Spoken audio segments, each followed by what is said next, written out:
This is gonna be another Doc death game. Playing a fucking Christian. Maybe he'll get I shit. tried killing him in one of the games that I played with him in. He got super drunk, and I'm like, all right, this asshole's got to go.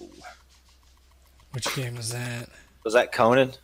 No, it was No. a demi game. But Conan was the drunkest he's ever been. I had to stop the game. Yeah, you had to stop it. That's bad, man. I think that was the Fate game, wasn't it, 2D? Oh yeah, Was that the one kick was him a and I game. kick him and I Yep. kick him game? He always that's his tell. His tell is he perseverates. He just repeats himself over and over again. Well, if that was the case, then he's always been drunk forever because Doc fucking does that all the time and everything he's He's been never in. sober. Yeah, well, Dude, Warhammer, Point- he was point doing made. that shit constantly, wasn't he? Wasn't he? You were playing like 3 or 4 sessions of that TD before he bounced. Remember? He's playing the fucking innkeeper. Just kept saying the same shit over and fucking over again. yeah, you can tell when he's really eloquent and his RP's on point. He's sober. That's when he's sober. I'm telling you, dude. He's still repetitious when he's eloquent, man. I think it's a Doc trait. It's an exacerbated order by of him being magnitude. drunk. It's an order of magnitude. Yeah, worse. it's definitely made worse. It's definitely exacerbated when he's fucking hammered. But it's All right. It's a Doc trait. So before 100%. we get going crazy far and getting into the recording sessions and all that, Hey, did the you mic finish sounds on your point. XP spend or whatever, TD? Yeah, I didn't spend any XP. I just did AP. I noted Okay. it. Okay. I think you could. Let me see. I think you He said I only had 6 XP, so I'm just gonna hold on to him. could you increase your your valor and wisdom are already pretty high. Okay, yeah. Yeah, you have to build the XP are more valuable. You have to kind of build them up. Yeah, that's what I spent. Tet's been like saving up for forever. I mean, I don't. Yeah, I don't know. Cause I spent something, or maybe I Alright, so did. you guys I hearing don't that? remember. Yeah, I spent a valor last Yeah, it's time. like a. Sounds like Yeah, a you've bird gotta- flapping in the background the whole time you're talking. Ted. Me? Yeah. Yep. You've got scuttlebugs in your mic. I just thought he had some Starship Trooper bugs in his house. Is that better? Nope. No, still Nope. doing it. Liver with some fava beans. That's strange. Is it just when I talk? Yep. You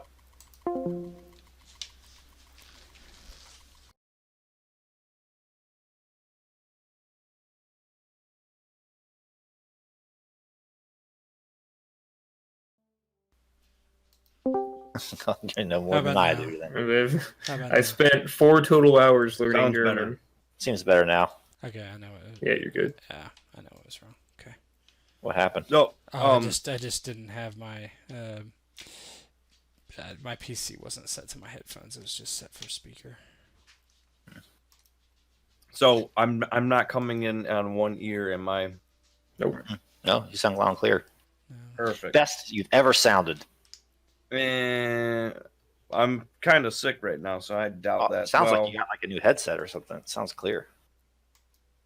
No, I it's a brand new PC build, so I've got everything hooked up now. Finally, That's good. All right, well, let's get going here soon and see how this turns out.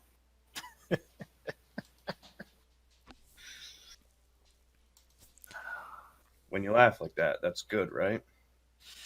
You never know. You never know. Let the dice fall where they may. Who's recording here? I am. 3, Right. 2, 1.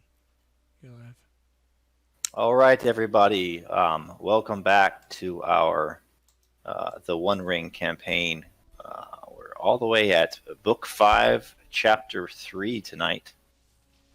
I doubt anybody is watching this other than Blades and Blasters people. But if you made it this far, like and subscribe to our channel. We have a new video just about every day. Tons and tons of RPGs, like over 20 systems at this point, I think. So 65. what? Yeah. Jesus Christ. We're going to add to that soon. Some other You can't say that on the L5R radio. stuff. Yeah. All right. G-rated Tolkien RP coming right up. Let's get started.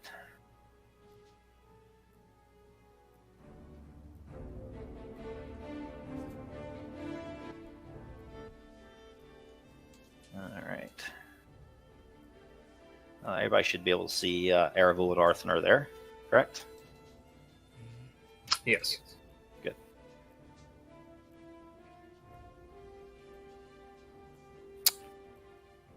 Winter has come, and now it shows the first signs of going. In Tharbad, spring is in the air. The water of the river Horwell rises, as do the slack waters that come to meet it, forming the Swanfleet. Rushing away south and west is the Grey Flood, its current swift as it passes newly constructed walls and fortifications. Over 2 months have passed since we last left our tale, and much has transpired. Aravule has busied himself with Tharbad's reconstruction, while Arthanur's focus has been spent on reforging an ancient weapon of men. Rudhron has ranged far and wide, providing supplies for the newly burgeoning town and gathering information about the enemy. But Middle-earth is large and sprawling, and the War of the Ring is afoot.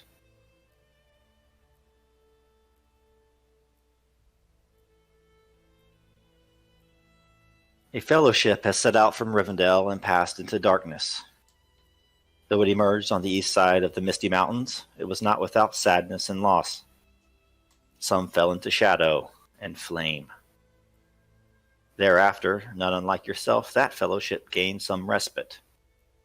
But nothing good can last, and in the end, the will of men failed, and that fellowship was broken and scattered.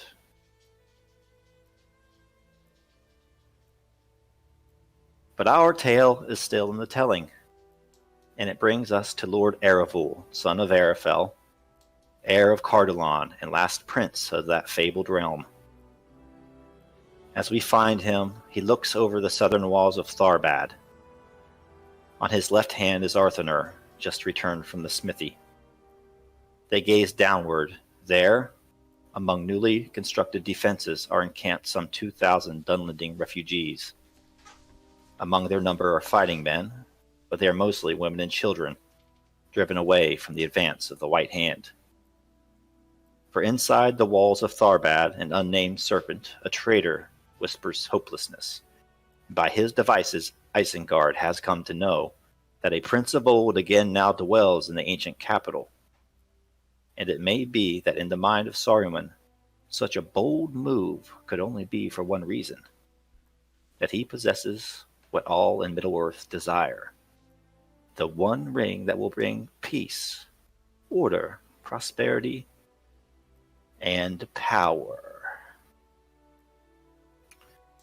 And so as the camera crosses over the misty mountains, pans wide across Middle-earth, across Eregion, it settles on Tharbad, as Arthanur and Aravule are kind of up upon the battlements here, looking down at the plains below, maybe on one side or the other of the river, and they see all these hastily erected tents as all these Dunlending refugees has kind of come up the road, as there's rumors of a large army moving from Isengard towards Tharbad.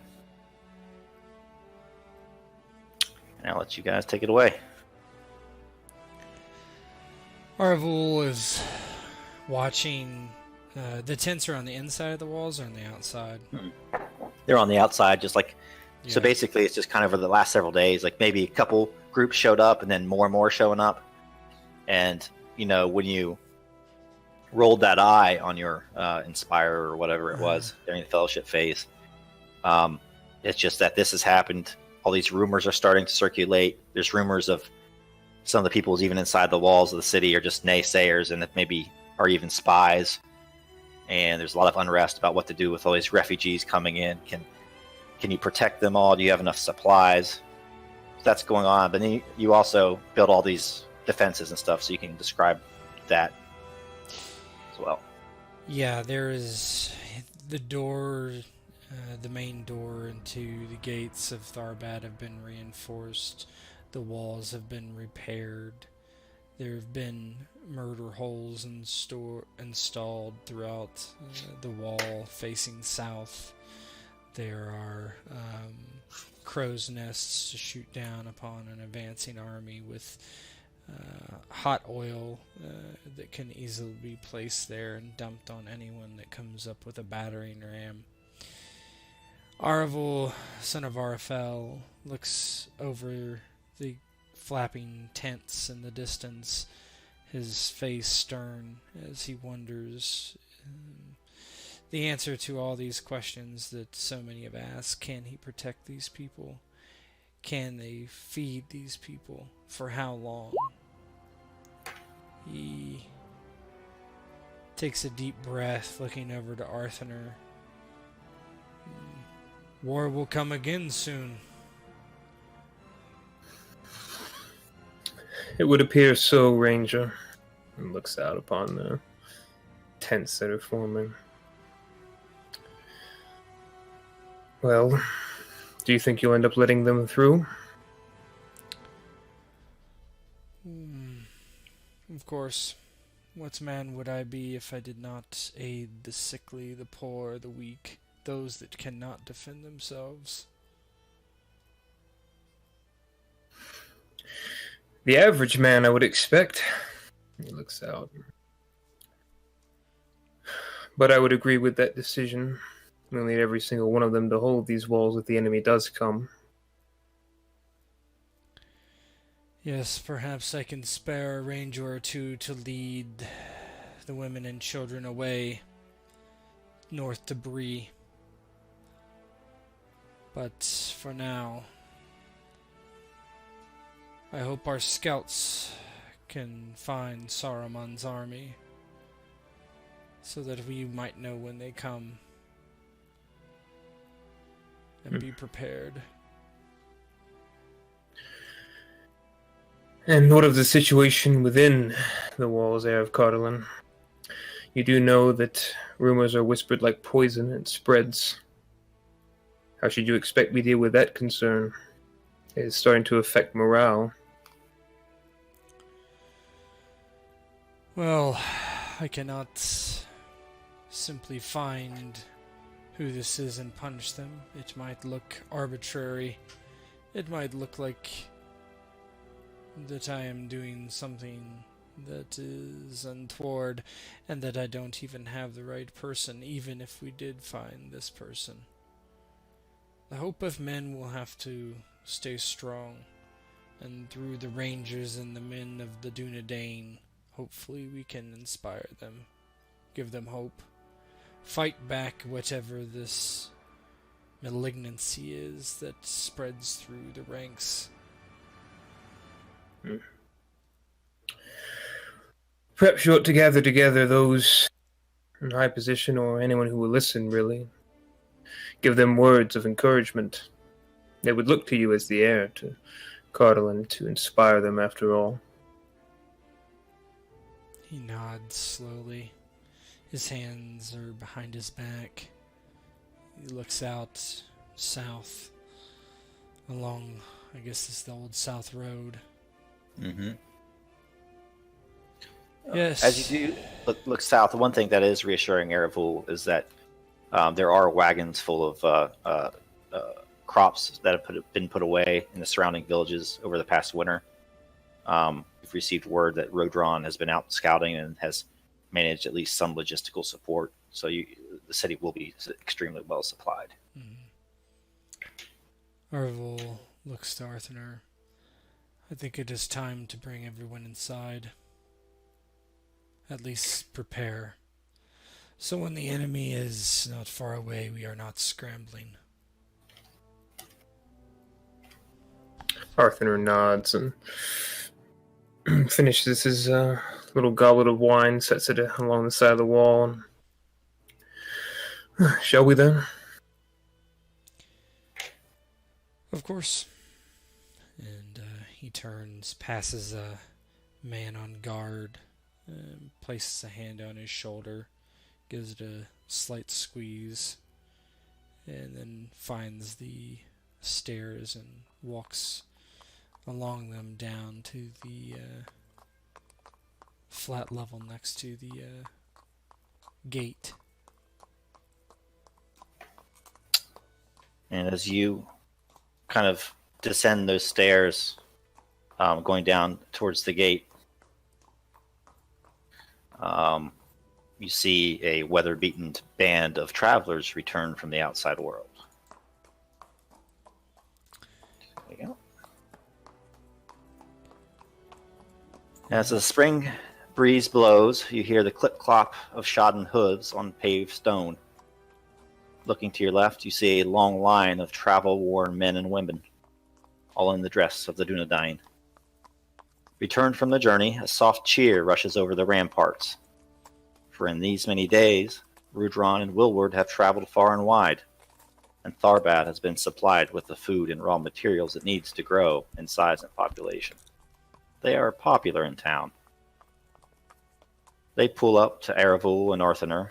Rudhron is perhaps wary from travel, but his eyes are keen, and his face is stern. Wilward is stalwart as always, but behind him is his sister, Kalarwin. As she comes forward, she draws back a dark green hood and reveals a face both beautiful and proud. She wears a gentle smile that is also a smirk. Her hair is the color of autumn leaves, both gold and red. She is silent, but her eyes are drawn to Aravule. She watches as Rudhron gives his report. I'll let Rudhron take it away. So, on approaching the gates, Rudhron sees Aravule and Arthanur coming down, and Rudhron just rides straight over to Aravule and dismounts and approaches Aravule. My lord, I come bearing news and report that supplies are high, and we have a continuous inflow. The people here will have no lack of food nor water. But go ahead. Good. But I also come with ill news. Isengard has fortified the west bank of the river Isen, and now a large army is marching toward Tharbad. And in their wake, fires burn.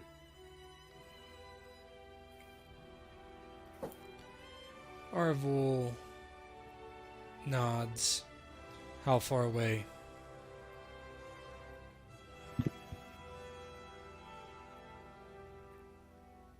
About how far were they, Bo? They're about a week out. The main host. Rudhron sort of looks down to the ground and then back to Aravule. Maybe a week, my lord. These Uruk, they will march hard. They will not stop. They will be here before we expected, I would think. He's looking over to Wilward's sister for a moment. And then back to Wilward. I did not know you had brought your sister. Yes, my lord. She arrived some days ago. I suppose you have some catching up to do. It's been many years, eh, sister? She casts a glance at Aravule. Yes, it has. You've grown into quite the man, Lord Aravule. No longer fencing with swords on the top of the ramparts at Rivendell. Unfortunately, I miss those days, to be quite honest. These are troubled times indeed. Luckily, we have my brother here and the likes of you to lead us. And Rudhron has proved a most capable scout. He should be thanked many times over. I hear even this elf has been busy down in the forges. Yes, this is Arthanur. I suppose you could call him a friend of mine. Though he Is might not. His reputation certainly precedes him. As it should. He pipes up from behind, and he's kind of leaning on one of the walls that are there. As the banter's kind of going on, Rudhron raises a hand and he looks sharply toward Aravule and then over to Arthanur. My lords, if I may, a word in private, please. Of course. He nods. Willward, begin planning to bring all these people inside the walls. I also have a bit of a plan for these orc that come.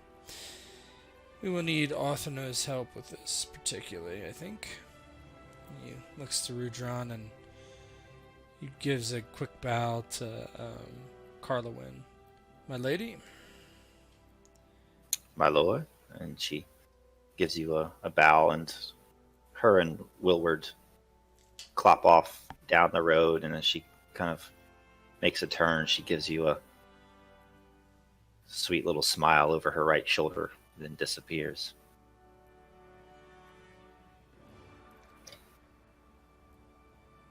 Aravule gives a slight sigh and then pushes back his hair from his face and looks to Rudhron. Yes, what is it? My lord, I apologize, but in my journeys, I've scouted an advanced continent that is passing north of Tharbad and into the Swanfleet. Scouts reporting that they're trying to construct some type of rudimentary road so as to be able to pass forces through the swampy lands north and east of Tharbad. I believe they are trying to encircle the city. I didn't wish to alarm everyone, but I feel your mind sharper in these matters than mine own. Yes, it is a wise plan. Saruman will be able to outthink even Arthanur. He hasn't done so yet. The city is still in our hands. Yes, I would like to ask your craftsman self if this plan might work.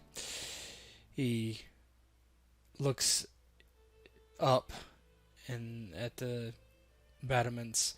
If you could join me for a moment, and he will walk back up onto the wall so he can point out what he's thinking. Yeah, Arthanur will come with him. He waves for Rudhron to join them. As he's walking up, he begins to talk. I've been thinking about this for some while. What if we damned the Grey Flood, flooded the Swanfleet?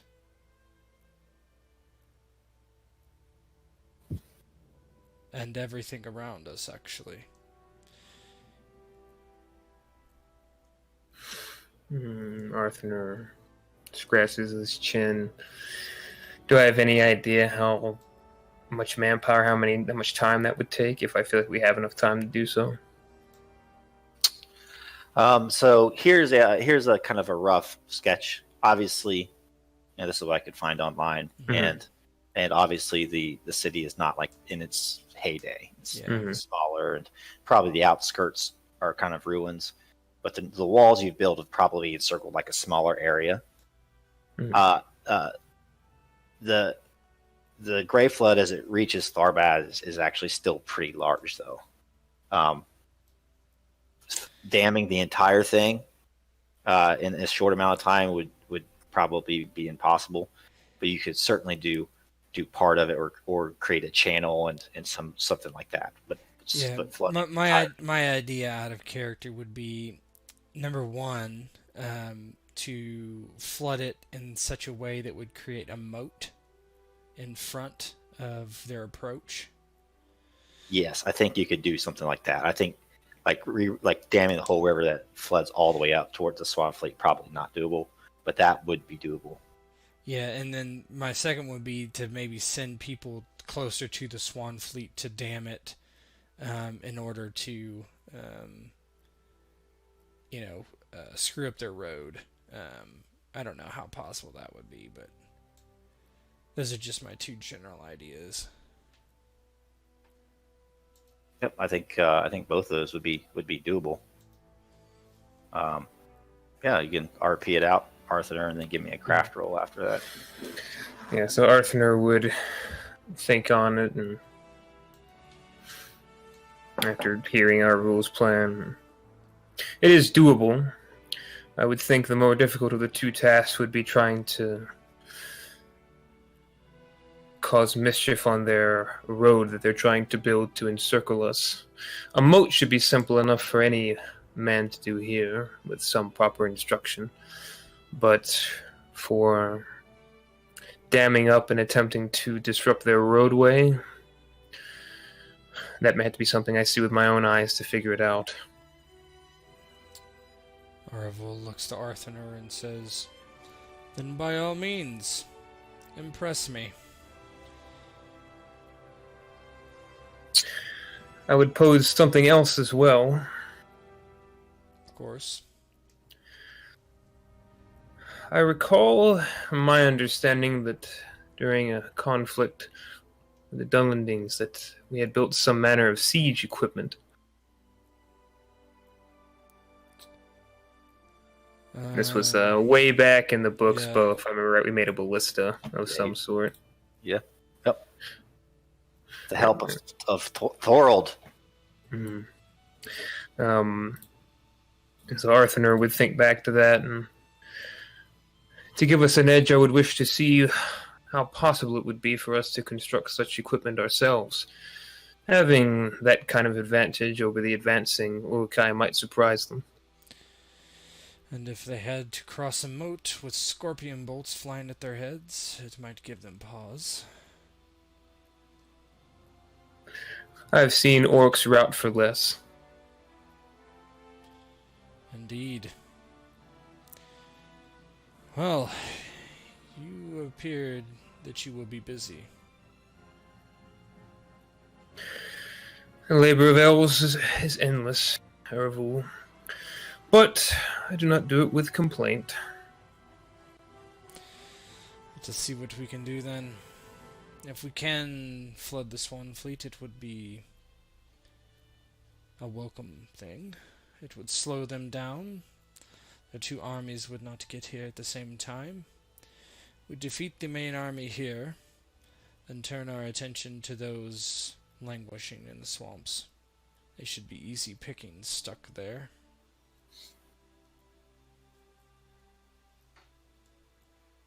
Well, let us be off then. Rudhron, keep your eyes south. Rudhron just nods. Yes, my lord. Willwood will continue to scout the Swanfleet. I will see what I can do about instilling some courage in these men. Very well, we all have work to do. And he nods to both of you and walks back down.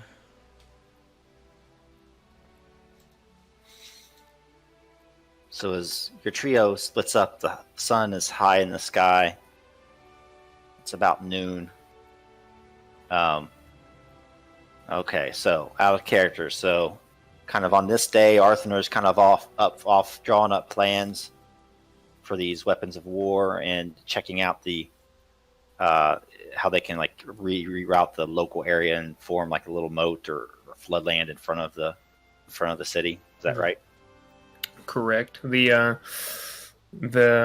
readjustment of the floodland to their roadway will probably come later. Yeah, that's something that you guys are probably going to have to go up there and see. Yep. See how doable that will be. Also, we'll attend Aravule's speech if he gives it today. Okay. So let's do your rolls first. Why don't you do 2 craft rolls, both at let's do, so the moat. The moat is going to be 14, and actually they're both at 14. First the moat, and then second for the weapons of war. Moat. Oh, The best moat that has ever been made. Filled with sharks. Laser beams on their heads. And very good tools as well. Very good seafood. So both are great successes. Mm-hmm. Okay. So the next day, I'll let you present those plans to the prince. Rudhron, son of Rudhron. Let's say you and Willward and Kalarwin kind of go up north to scout that roadway towards the Swanfleet. Okay, yeah, I was going to see if I couldn't maybe get a party to go and do such anyway, so that works. Yeah, small little team just to scout out, see what it looks like, see if it would be any resistance to sending a team of like engineers up there to get the job done. So you and Willward and the auburn-haired hottie roll up there. Let me do this. Just let you RP it.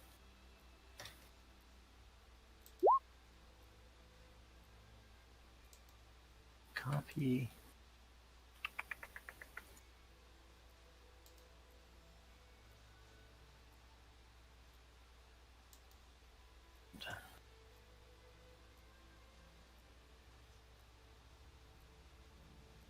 So you leave that night and go up there, and it's like the following morning. All right, and you can make your check here.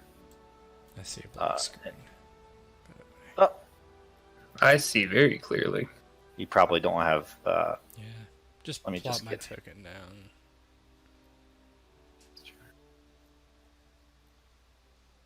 You good now?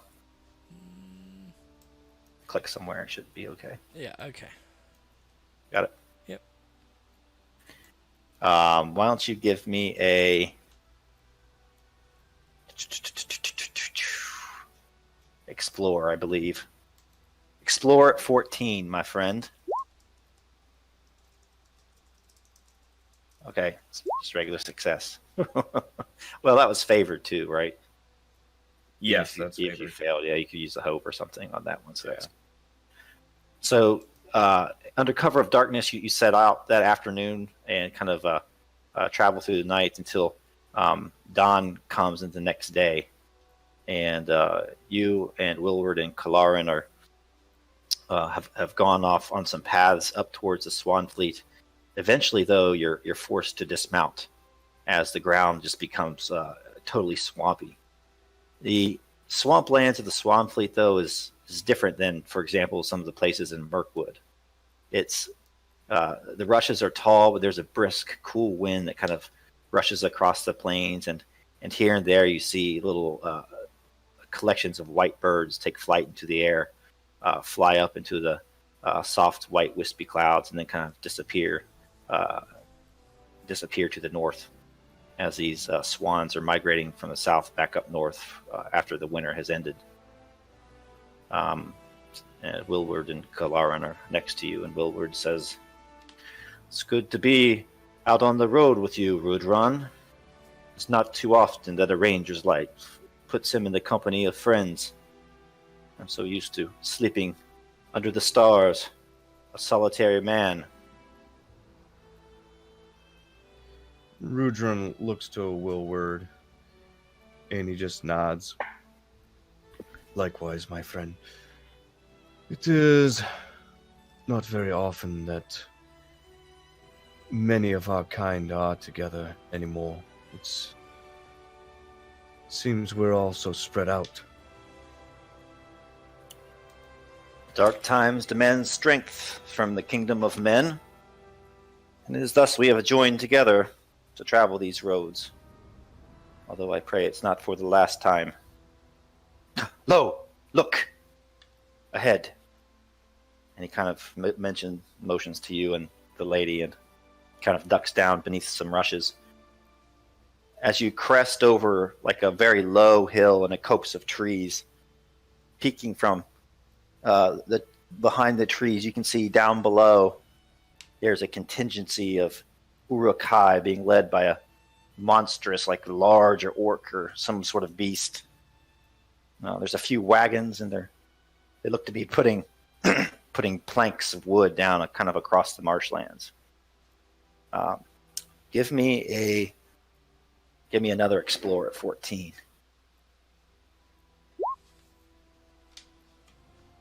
Perfect.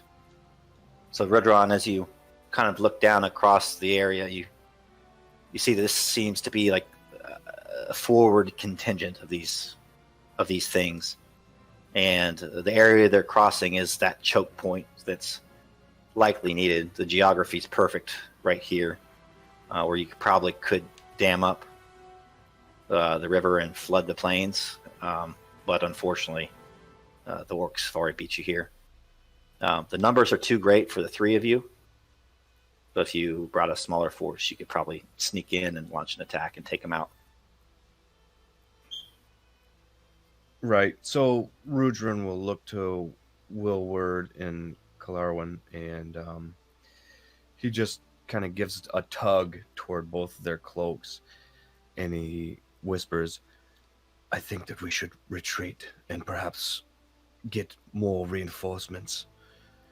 It may be our only chance of slowing them down. They are moving much quicker than I originally had anticipated." Willward nods silently.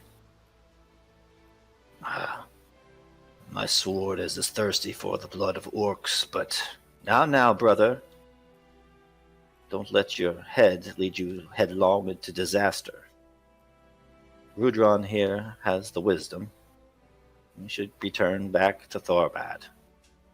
These beasts will be no match for the likes of us, but we should return, and in greater numbers. And so, good. Oh, no, go ahead. I'll just kind of point out. So you guys had traveled kind of up like right here.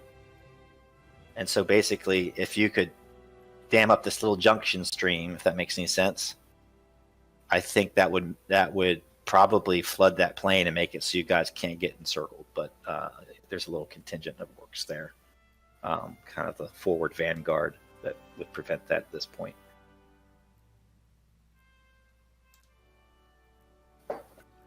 Right, and so we're going to pull back at this point and try to return in greater numbers and maybe just hold them off here or push them back. The small contingent here. Got it. So that'll take you probably until that evening to get back there. So we'll move back to right. But they're also building that road. So I mean, what kind of rate were they building that road? I mean, was it they were flying through? Well, they're putting down like all these wood planks. You would have time because the main contingent that you scouted out from before is not anywhere near this one. Does that make sense? Like the main army.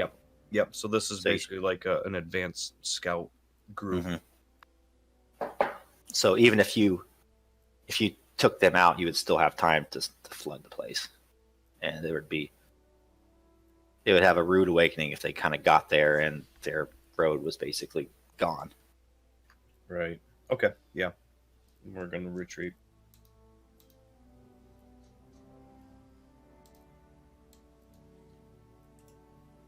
All right. So this is like the previous evening. Aravule, how are you spending that?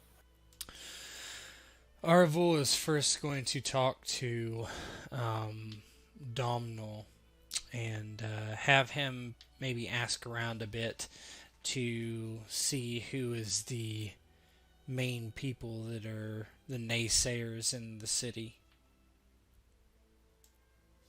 All right. Let's do this. Just so you guys can see.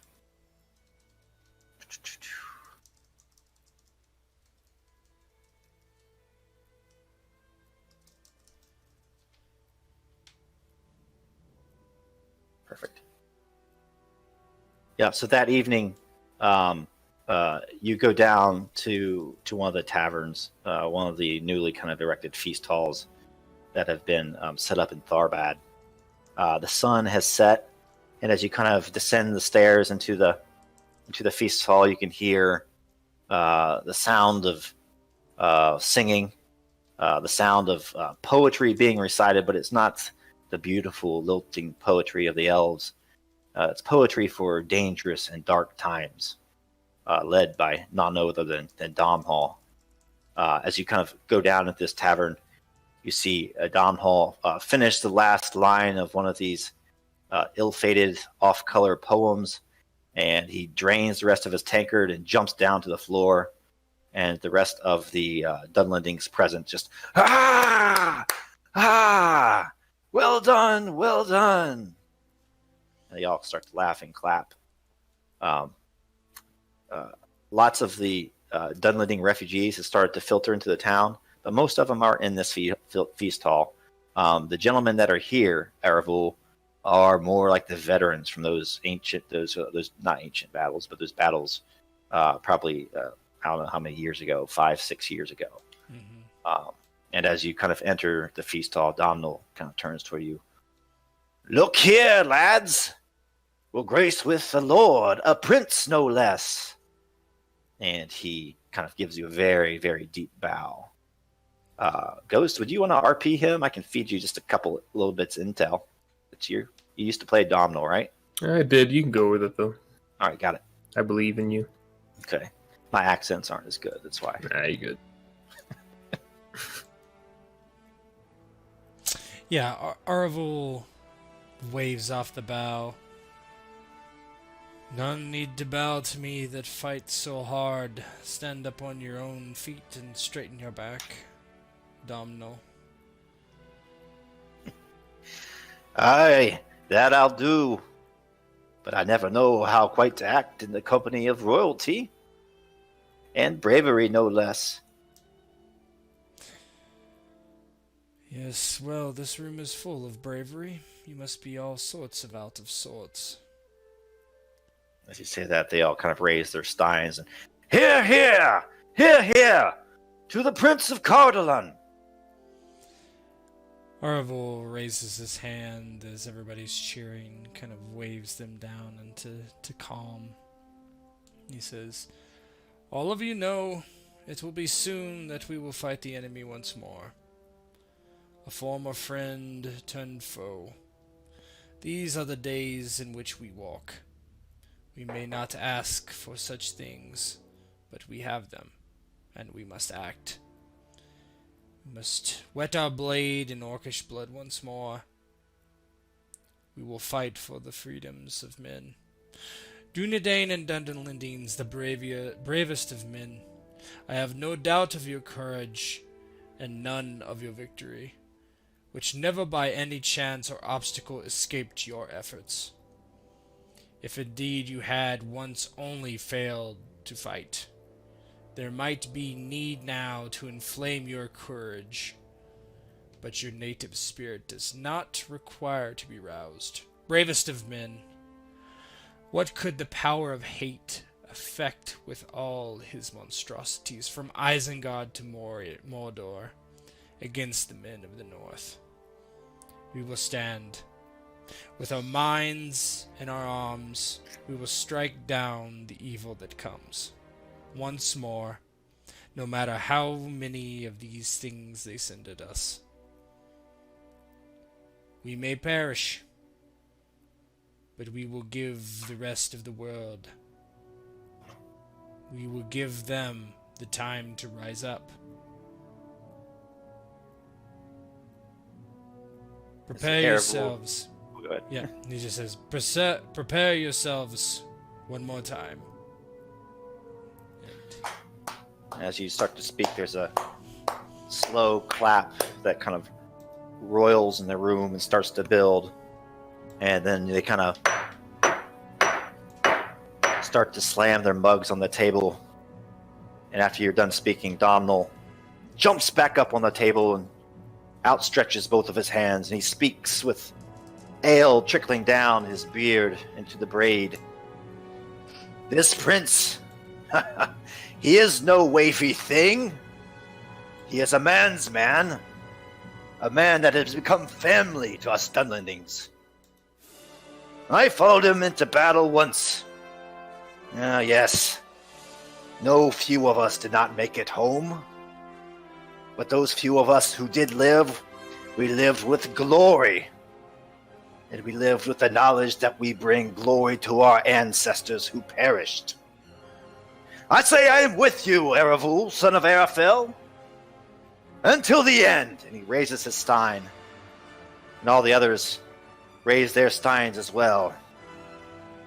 If only I could say that all men here had the spine of Dunlendings.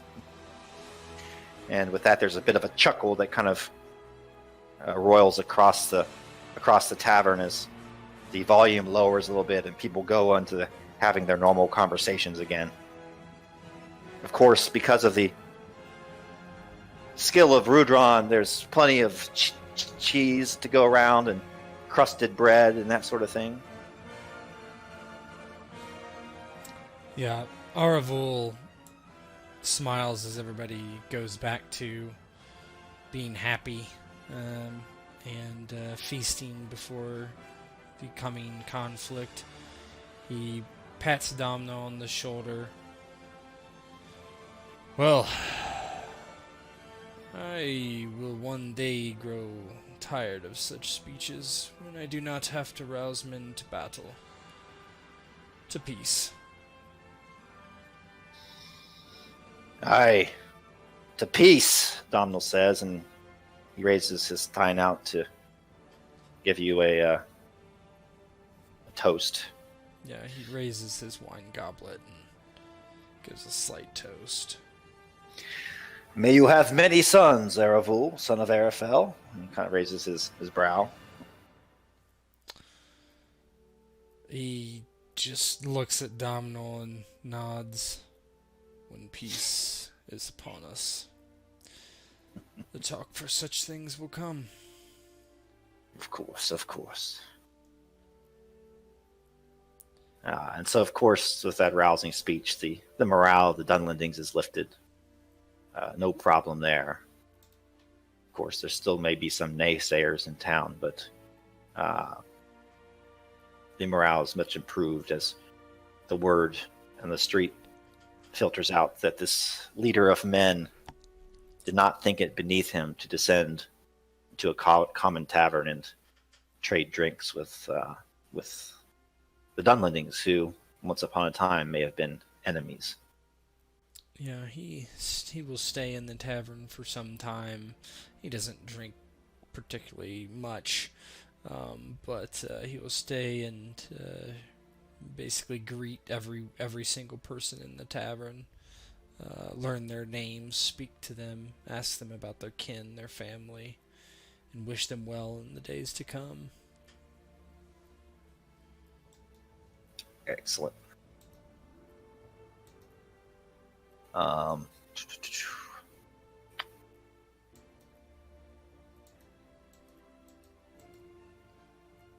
right. Arthanur, you're heading down to your workshop. I'll let you kind of RP making out the battle plans, and then I suppose we can move on to the next morning when you two meet up and go over the plans for the moat. Yeah, so Arthanur gets very little sleep. He does, well, not that he needs to. He just takes the bit of meditation that he needs, but spends most of the night working through with what maps he has of the region, of the city.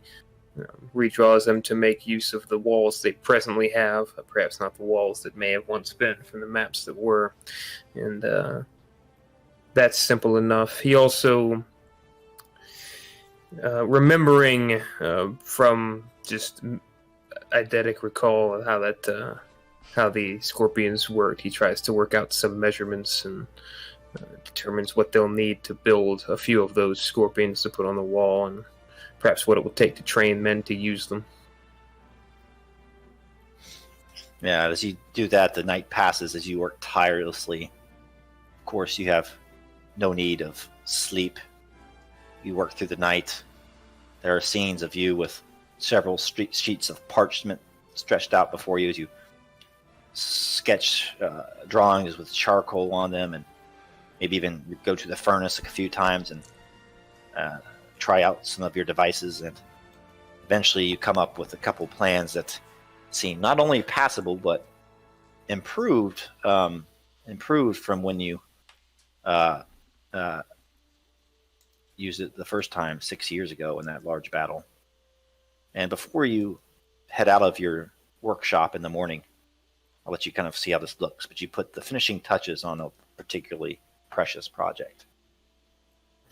He looks it over and checks the balance and weight, and it is as it should be in the arms, and feels simple to use, swing, and he will wrap it carefully, and tucking the plans that he has into his belt, he puts it over his shoulder, tying it off, and heads to meet with Aravule. Yeah, Aravule would be, doing the last bits of preparations for the defenses that he has already put into place. Walking along the battlements, meeting with, people manned at their stations and knowing what they need to do, that sort of thing. Arthanur catches him on the battlements. Of Cardolan, I have the plans you requested. Good. Good, I am looking forward to seeing them. Come, let us find a table. He nods. Bring it over to a nearby table, and we'll first lay out the plans for the moat. There were some improvements made on the original idea, but here is how we will work to dig the moats and redirect the waters as needed. It should give us a bit of space between the enemy attackers. Give us a bit more time before they reach the walls. Yes, it will keep them from bringing a battering ram against the gate, I would assume.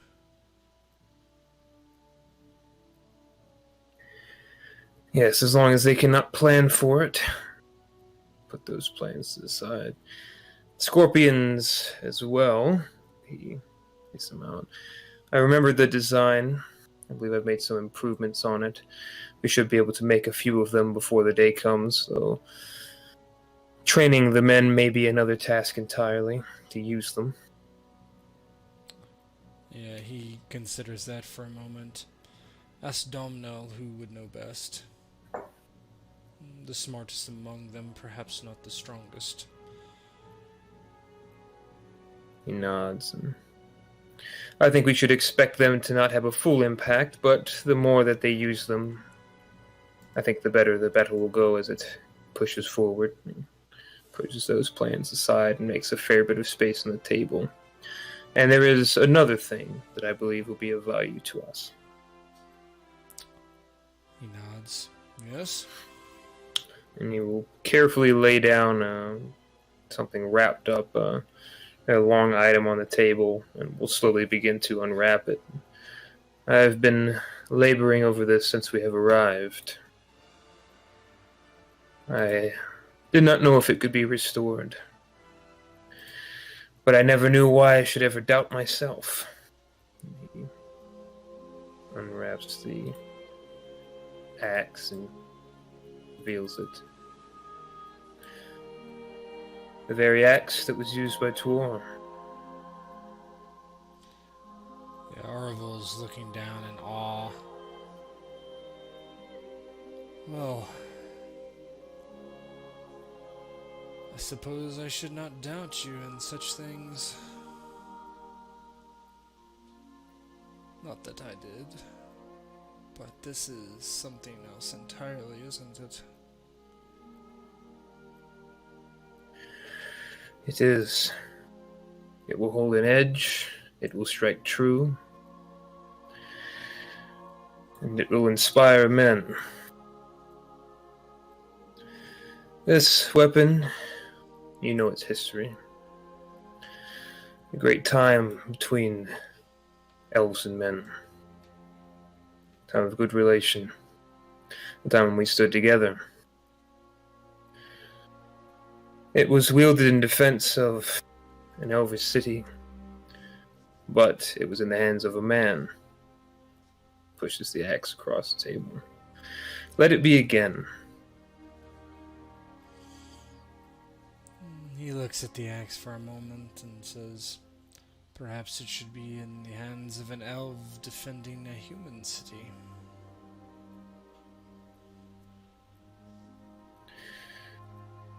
It is not my way of fighting. It doesn't suit me.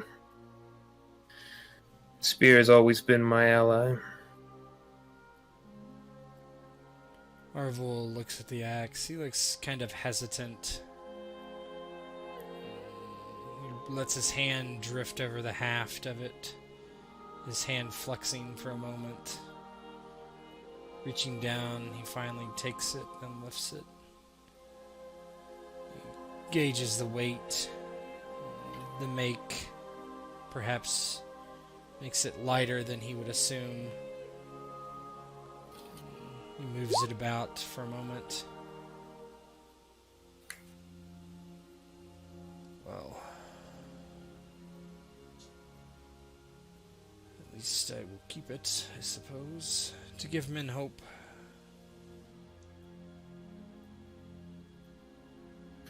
Arthanur nods. That was what I expected. An old treasure brought back from the brink. All beings love their stories, but men, I think, most of all. You could harken back to that time. I think it would have raised some spirits in the hearts of those who are weaker-willed. Well, this place is a rebirth in itself.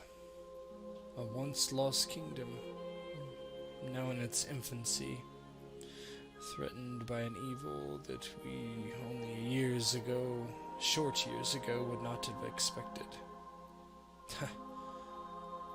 Saruman the Wise turned against the free people of Middle-earth.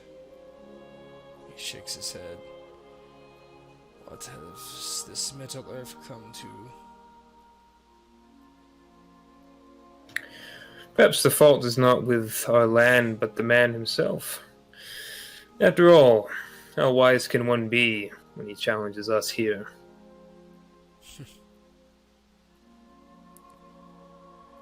Certainly his vision is clouded, but even Lord Elrond, Saruman was his superior on the White Council.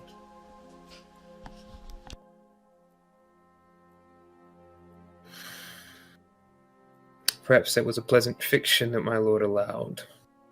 But, irregardless, he is an enemy now. We will face him as such. We will.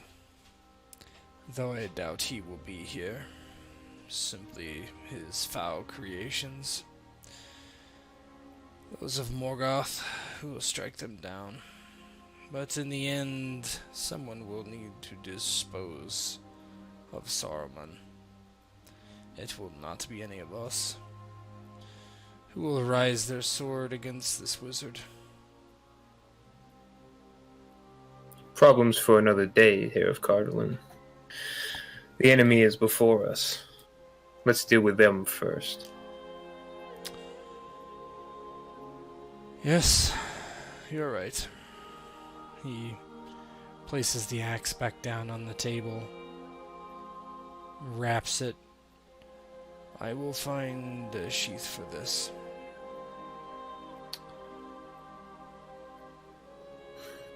Arthanur nods. Well, we have more we must figure out. I expect your man will be back in due time. He nods. It is almost time. Prepare the moat. Let me know what I can do to help. Arthanur nods and exits the room to go rouse up a few laborers to get to digging.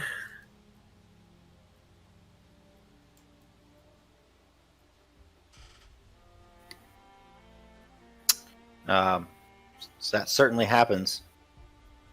Aravule continues his plans while Arthanur puts together some workers. That day passes, and just before dusk again, Rudhron, Willward, and Lady Kalarwin ride back into town. At this point, that tent city outside the walls is gone. You can just see like this huge area of the field, just with like the grass trampled, and it's like all kind of muddy and stuff like that. There's a few broken tent poles left over, but all those people have been brought into the city. And as Rudhron arrives from the east and heads into town, the sun is sinking into the west, casting a long shadow behind him as he goes to deliver his scouting report. Go ahead. So Rudhron on his approach to the into Tharbad, as you said, all the tents and such have all been disbanded, and Rudhron is sort of nodding, because he knows now at this point it's really about ready to happen. This city is really packing it in preparation, and as he rides hard toward the gate, he's met with probably just a normal guard, one of Willward's men, presumably. Mm-hmm. And Rudhron calls to him. "Where is Lord Aravule? I must speak with him." Oh, he's here, he's there, flitting around like a little bird, he is. Last I saw, he was up on the south wall, inspecting one of them murder holes, I think they call them. And No. And as the guards continuing on his little rant, Rudhron just rides hard past him on his way to find Aravule. Yeah, Willward kind of follow you up into town and kind of staying in the back, letting you deliver the report. And so as Rudhron finally comes upon Aravule, he jumps down off his horse. He seems a bit out of breath on approach, even though he hasn't been necessarily doing any running or physical exertion. But he approaches Aravule. My lord. Aravule is inspecting something. He turns. Rudhron, you have returned. What is it? What did you find in the Swanfleet? My lord, we must raise a small mission and ride to the Swanfleet. There's a band of orcs. They are building the road. They're much further than I had anticipated. We must go and meet. He sighs. Do I have any idea how far away the main force is? Yeah, it's according to his reports, it's probably 6 days away now. And Swanfleet and back would be how long? It's half day there. Okay. Yeah, Aravule nods. A sortie then. I will fetch Arthanur. He looks to Cardolan. My lady, I believe you should stay here. Stay here. This would be our chance to fight for real, Aravule. I've yet to see you in action with anything but a wooden sword. Well, my lady, I have done quite a bit of fighting of late, unfortunately. But I worry for your safety. Worry not, Lord Aravule. I've come low these many years unscathed, can't you see? Nary a scratch. I can't remember the last time an orc got close enough to touch me. I did not know I was going to have two Arthanurs by my side. From what I hear, he is quite the scene to behold with his spear. Ah, that is not exactly as I meant it. He smiles. Oh, but how did you Confident. meet it, my lord? Very confident. He looks up to Rudhron and Willward. Willward just shrugs. She's my sister. Always been this way. Yes, I remember.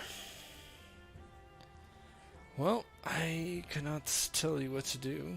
Well, I suppose I could, as I am your king. He gives another smile. Come, let's just go kill some orcs then.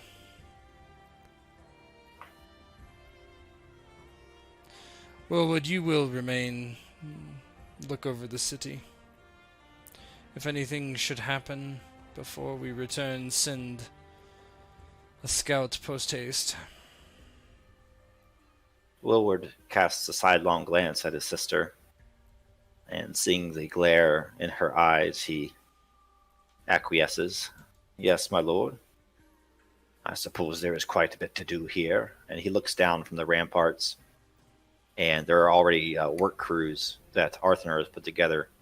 And he sees them down at the base of the wall, like with shovels just building, and their lines just moving earth pretty quickly. A lot quicker than most of you would even imagine. The organizational skills of the elves are legendary, it seems. Great success. Yeah, he just nods.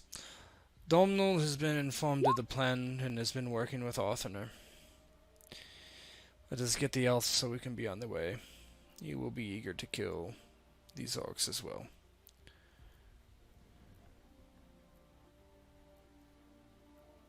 And Aravule cast a quick glance to Cardolan. Well, I suppose we will see how your confidence matches reality. But you have not seen fighting such as this, my lady. It is brutal. There is nothing glorious about it.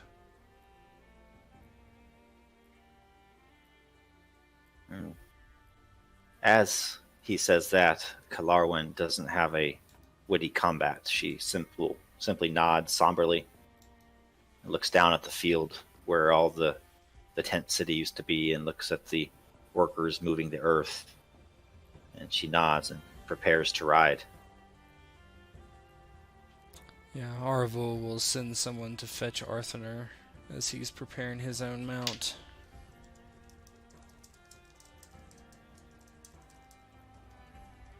Arthanur comes presently, and I see the party has returned. A bit later than I expected, but at least you made it back. Well, Arthanur, are you ready to perhaps have a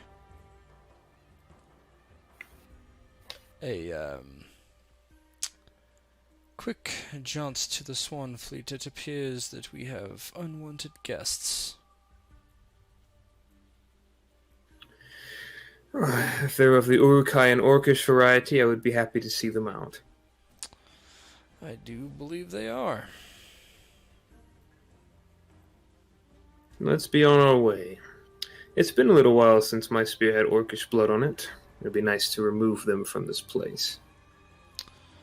Yes, I was speaking to Lady Cardolan how you are very similar in your confidence.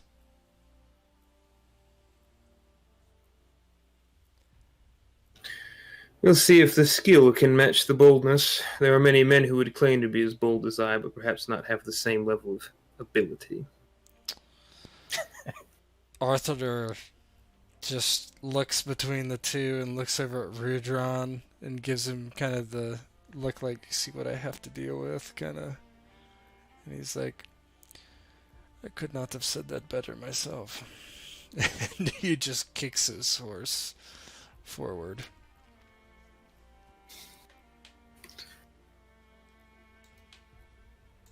All right. So are you heading off? Are you gonna wait till the next morning, or are you going to just Oh no, right away. ride through the night? Ride through the night. Yeah, let's go.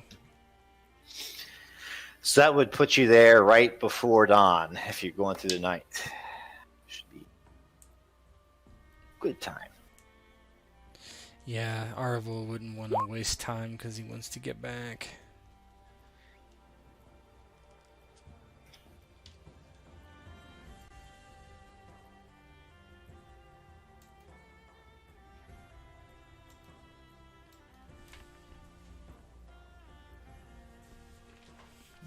Okay. Let's see here.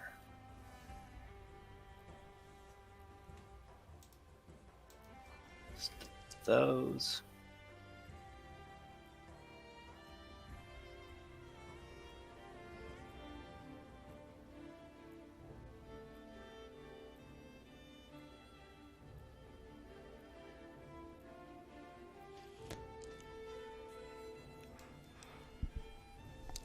This should be like a nighttime, though. It's not day like this. So Yeah.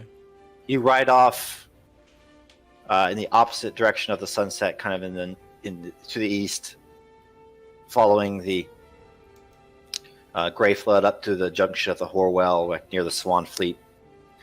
And you ride through the night, and eventually, just like Rudhron says, you are kind of forced to dismount. You. Hey, it's a swamp, man. It just so happened to work out that way. I understand that completely. It's a swamp. That's why the orcs have to build a road. I know.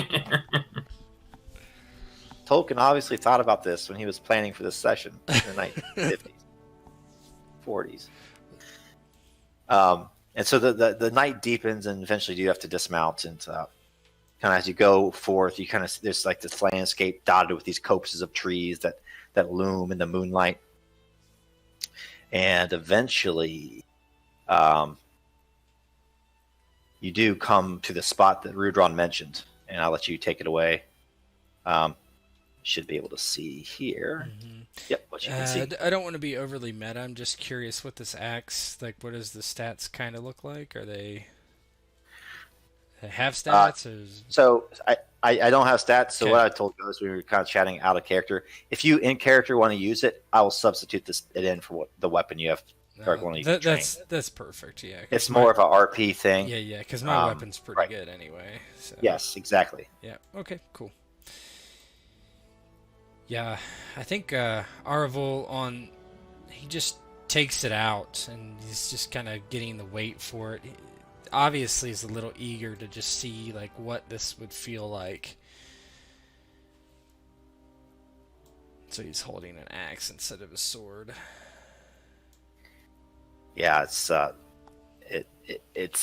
light, but just seems to emanate power from it. It doesn't glow or anything fancy like that, but good quality craftsmanship, along with any embellishments that Arthanur might have added. And as you kind of creep closer to the area Rudhron tells you about, you can hear the kind of chirping of crickets in the spring and the frogs in the swamp. That's a good frog. And eventually Rudhron kind of gets to the overlook. You can even see like the outlines in the moonlight of two little sentry orcs kind of posted up outside copses of trees, and I'll let Rudhron kind of set the scene as he kind of points out what he was speaking of. You're obviously kind of almost out of the line of sight of everybody right now. You don't want to get too close. So Rudhron, leading the party forward, sort of wading through the shallows of the swamp. He makes his way quietly in an almost effortless manner, comes up to sort of look down over the area that he was previously, and he holds up a hand and he signals for everybody to sort of get down, and then he waits for everybody to come closer, and he starts pointing out these two orcs that are sort of posted out, and he whispers over to Arthanur, do you think it would be best just to take him out with a volley of arrows? He stepped away, but Aravule just nods. Yes, I see two people skilled with the bow. It looks to Rudhron and Cardolan. You assume much, my lord, but I assume that your memory has not failed you. I am quite an expert marksman. In this, I even venture to say I could best the elf here to my left. Well, I do not believe that is in question. He does not use a bow. He's very silent, not even wanting to defend himself. Wait for him to get back. Yeah. But silently creeping through the moonlight, you can see the lithe figure of Cardolan as she removes an arrow from her quiver and knocks it. Rudhron, as you guys get closer, you can see that the elf or the goblin on your left seems pretty aware. The one up here, though, kind of like has his bow sitting down to his side, and you can see that he's kind of is doing the old head nod, kind of starting to fall asleep. Right. So Rudhron, noticing that, he points over to the one on the left, and perhaps we should try and take this one out first, or should we just shoot both at the same time? I mean, and he points over to the one at the right. That one doesn't appear to be much threat as of present. I have no doubt about my skill, Ranger. Do you have doubt about yours? I have no doubts. My arrows fly true. Very well. Let's make a contest of it. What's the worst that could happen? They raise the alarm and we end up on the dinner table. Yes, that is probably the worst that could happen. And I'm sure that they would take great delight in feasting on that of the elf here. A sweeter meat there never was, I'm sure. Rudhron knocks an arrow and takes aim.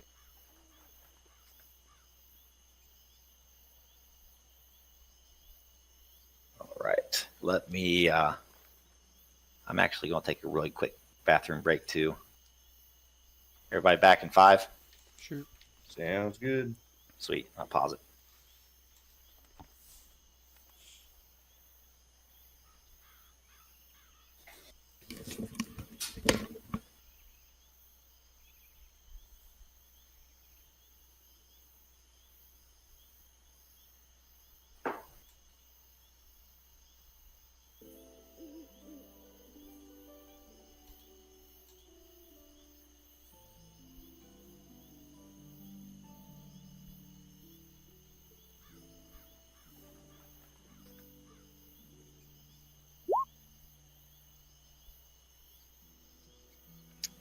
I'm back. I don't know if Ghost is back yet, or Tet. I'm here. I never Okay. left. Let me give it one more minute. I can let loose these arrows. See if you wake up everybody. Or get noticed, at least. Watch her be like the worst archer. It's pretty good. I'm so good. Watch me suck. You never know, though. You roll eye. I mean, Aglaron. if it's like POV, I'd watch her suck. Dirty human trick. This is talking. Be nice. We're not recording. I never pause my recording, so we're always recording.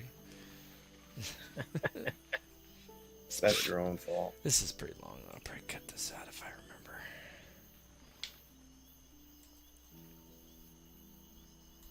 Oh, what the hell?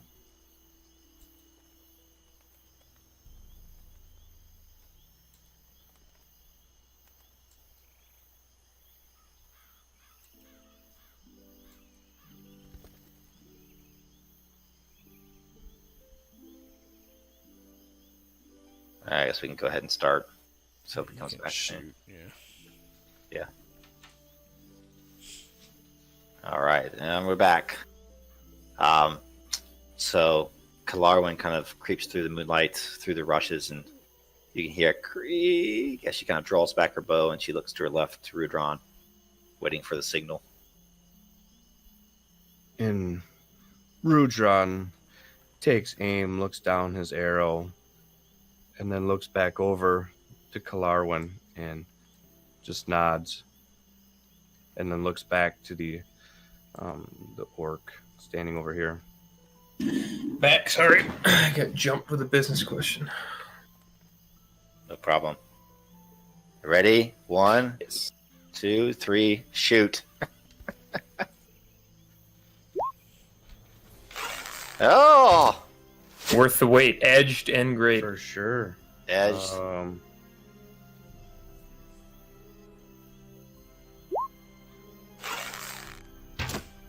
Oh, Rudhron. Ooh. Rudhron, no! Such a failure. I told My him guy. to shoot at this one. You shoot yourself in the knee.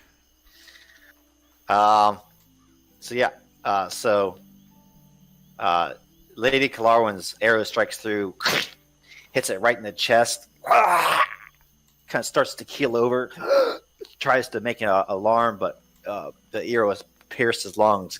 It can't even call out again. She starts quickly to knock an arrow, but looks over at Rudhron and looks at Rudhron. What happened, Rudhron? And you can see in the moonlight, this goblin starts searching around. Something that went past his face. What's Rudhron saying? Rudhron isn't saying anything. I believe I have like a skill or something that allows me to loose an extra volley of it.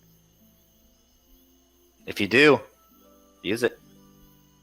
Yeah, I'm looking through my notes real quick. That would be probably a It's a virtue or a reward. It would be a virtue dower.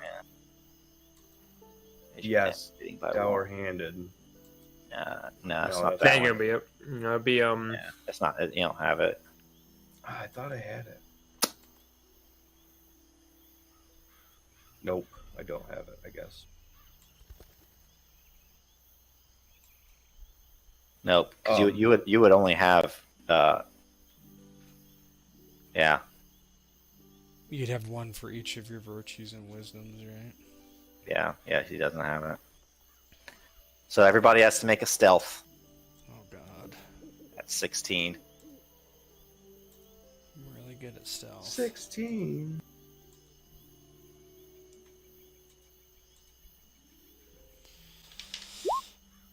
I better dolph it. Damn. Yeah, nope. you're even worse than I am. I also need to hide.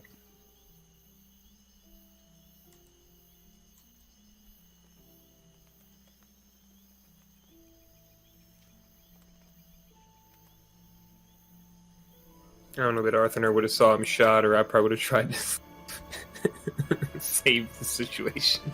Well, originally, I didn't realize you were gone, and Rudhron had whispered to the elf, maybe we should try and shoot him. Hmm. And as these bolts fly under, this other one eventually does keel over and die.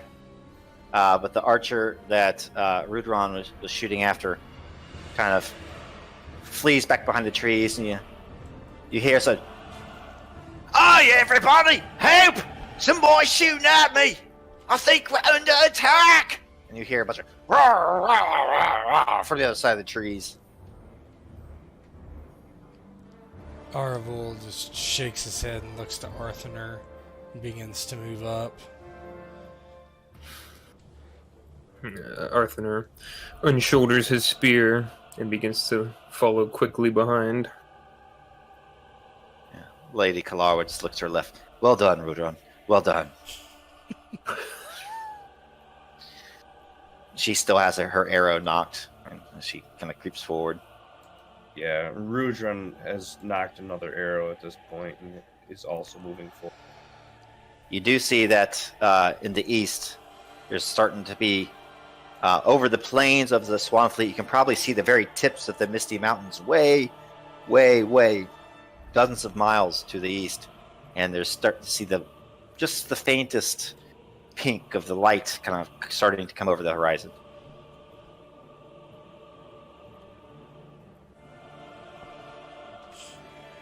"Well, my lord, it appears we're getting our wish. I'm going to see what skill you fight with. Perhaps I'll be impressed. Or perhaps I'll be more impressed with Arthanur here. He's legendary, after all." Yes, I am more impressed by Arthanur than myself. He just walks forward. And she even gets in a jab at Arthanur. "Held off all of Goblin Town himself. Almost." And then she kind of continues. Now I like her. Arthanur says nothing for now. Yeah, you remember that time you died? Yeah, no shit, right. So Rudhron moving forward, he can see some of what's up here. Or is it too dark? No, you can see it as the light starts to come over. It starts to be a little bit of dawn, so you can see stuff. But as you kind of creep forward, this first contingent you see starts to kind of sprint around the edge here, saying, "There they are! Attack!" And they rush forward to start meeting you guys. Rudhron, as I said earlier, he has an arrow already knocked. He's going to shoot at the lead Urkai. All right, everybody roll battle. I'm not even gonna bother to volley. I am terrible with bow.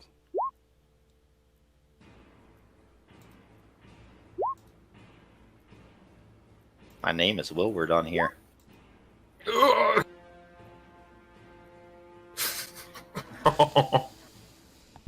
Golly. We're at 2. Let's see how this goes. Rudhron gets one die for the encounter.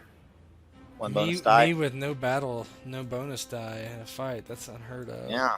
Arthanur, do you get any? No. Nope. Oh, Jesus. Only Rudhron. All right. And we're going to engage. I'm going to assign all 3 of these guys here. And let you guys volley if you want to volley. I'm going to... Yeah, volley. Can, So, I'm trying to remember that rule. I don't know that they can be in rearward if we If you're outnumbered a lot. Yeah. Yeah, I don't know. I don't remember what it's the over number 2 to is. 1. It's over 2 to 1.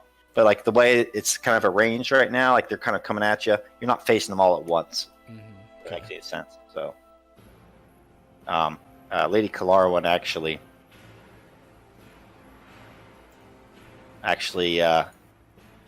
slings the bow at her back and takes out her long sword. This is where my sword tastes orc blood. Be well, men.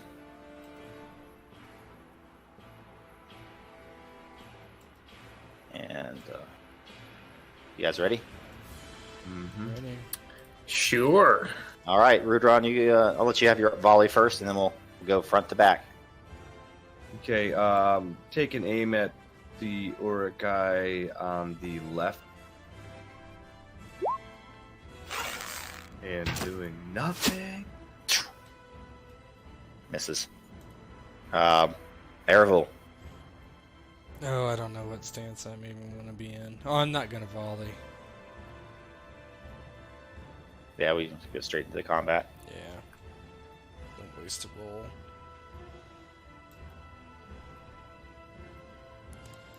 Boy, oh boy, oh boy.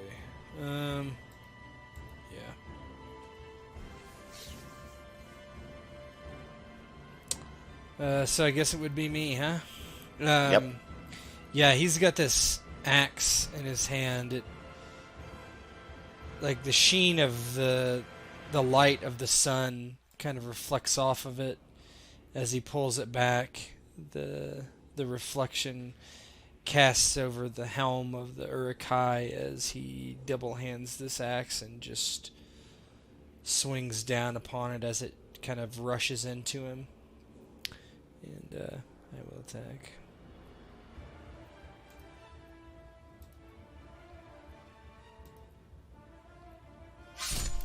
Attaboy. Attaboy. Attaboy's right. So that's a... Two-handed. It has to be 18. Yeah. I think you're going to kill him regardless, though, because that would give you... it's just a great success, actually. So it'd be like 15 damage. Oh, Yeah. With edge. Yeah. So let's see if he makes his protection or not. 18 injury, no. Well, no. Yeah, he swings and head goes flying. Archer kind of in the back, kind of. You can see him backpedal a little bit, but he's still drawing his bow.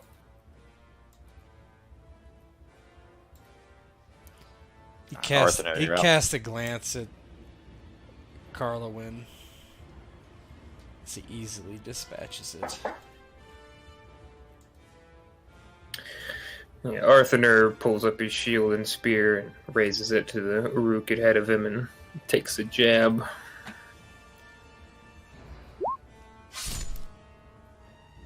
Edge. Yep.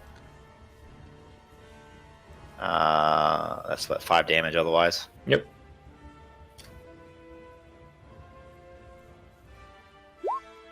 $14. Meets it. So the spear kind of goes into his side, just a pretty gaping wound there, but he kind of grabs it at the last minute and thrusts it to his side. Oh, you're quite skilled, elf. But it's been some time since I chewed on a leg bone from one of yours. Come here! He kind of starts to grab at your throat. Meanwhile, to your right, you sense Lady Kalarwin draw her long sword, and she spins, slashing diagonally across the goblin. That's a success, and that kills that bastard. And it just opens up the front of this thing, and black blood gushes out, followed by just entrails that loop at the thing's feet, and it just slumps over into the swamp and slowly sinks below the... There's like foot-high water there, you know. I have won. What's your count, Aravule? Mine is in twain. Is that 2 or 1? Still counts as 1. Then 1. The Urukai in front of Arthanur.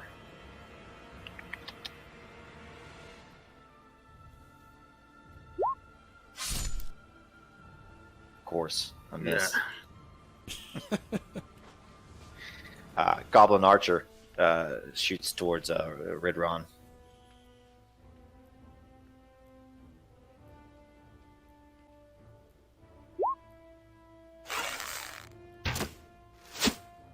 Rudhron feels an arrow plop in the water next to his left foot, but it misses. In the meantime, you hear voices, "Up ahead! Up ahead! Form the lines! Form lines!" And you hear a crack of a whip. Oh, it's going to be daylight soon. Oh, I don't want to see any of you louts fleeing. Or if I catch you, I'll flay you alive. You hear a crack of a whip.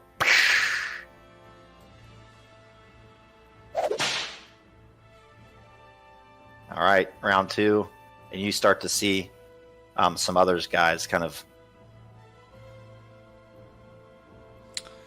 Are they getting to us this round, or?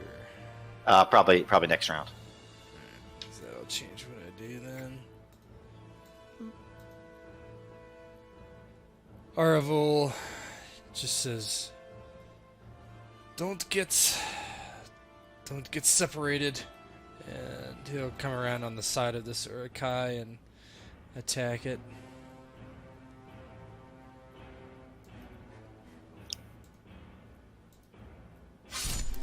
Oh baby. No, baby. Oh, baby. Another edge. Mm-hmm. Damage would be 9 otherwise. See what he does. Yep. Gone. Gone. Gandhi. Just gets behind it and hits it right in the middle of its back with the axe.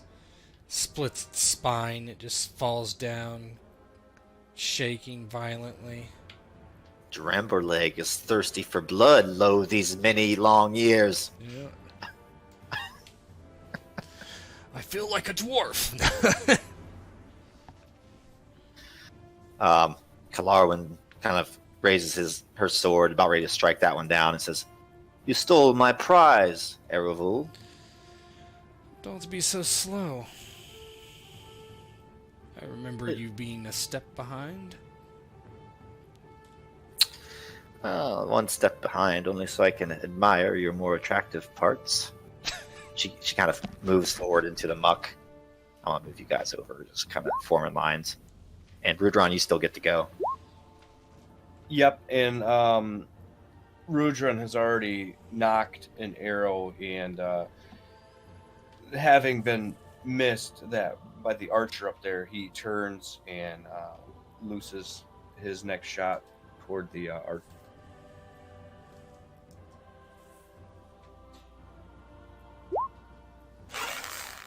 There you go.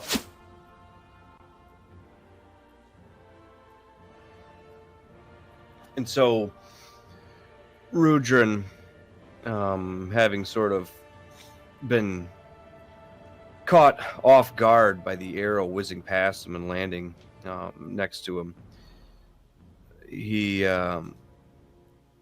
quickly wheels and looks down the arrow and looses as the arrow strikes hard in the archer's chest there, and you can hear the crackle of bone as the arrow drives into the archer's chest.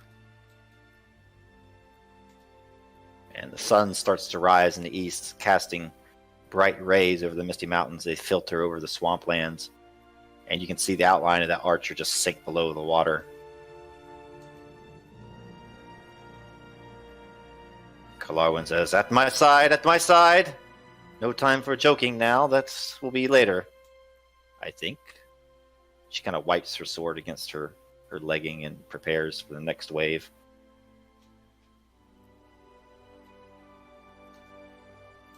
Do you guys mind if I kind of move you up?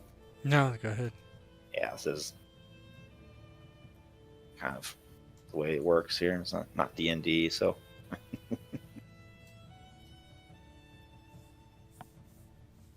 who gets the Rakai? Arthanur. Makes sense. Very good. All right, roll battle. Who has the highest battle? Me. Roll battle, please. At least I'm assuming I have 5. You do. Oh, yeah. Yeah. I'm sure this is going to be... Huzzah! Yeah, there's no way you can beat me here. Yeah. All right, you guys get to go first again. Go ahead, Rudhron. So Rudhron, as they were approaching, draws his sword and wielding it two-handed. All right, so you're going to be assigned one of these then if you want to enter combat melee. Yeah, I was asking earlier if it was Yeah, okay. I'd move forward and switch. Yep. You get the Urukai then. Oh, goody. Wielding his sword two-hand and advancing on the Urukai then. Yeah.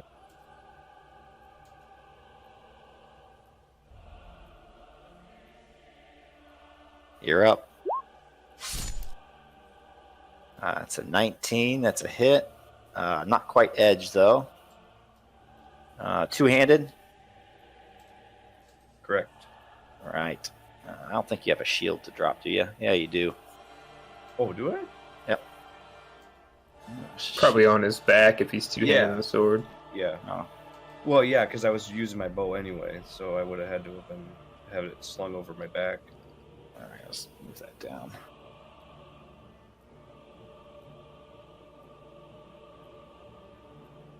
All right. So you hit him for 7. Badly bleeding into the muck, but he kind of grabs you and again just tries to throttle your neck, and he's going to come at you next time and try to gut you with a sword. All right, Aravule, you're up. He just swings down on the goblin with the axe. Oh gosh. Thing was pretty good, isn't it? Yeah. It was a wise choice. So what is that? That's 21. Death blow. That's definitely 21 damage. Yeah, his axe just swings out and he just hits this thing and it basically just knocks it off its feet, sends it flying into the water. You can't even see kind of what damage it did. It just launches it as he smashes it as you come up. Arthanur. Arthanur, seeing the little goblin charge him, harkens back to a time when he was nearly killed by these, so he gives it the respect it deserves and goes for a single spear jab. Nearly killed. Nearly killed. Brought back. Ah, not so good. Yep. So you get him. You actually cut off his left wrist. It just flops into the marsh, and that was there. It kind of quivers for a little bit, and then goes, Hi! He took my head! Only seems right that I take your head. and kind of charges after you. On your right, Lady Cardolan does like a spin and slashes across the neck of the goblin in front of her.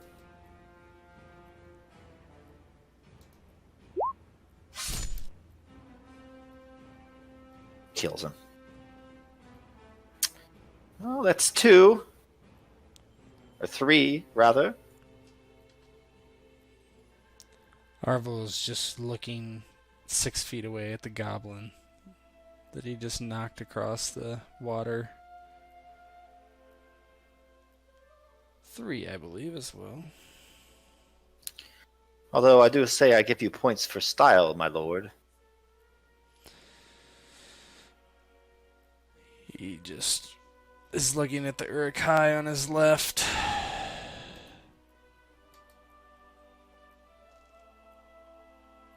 That Urukai does have a chance to go towards Rudhron, and he takes his bent sword and just kind of stabs up, trying to gut him in the ribs.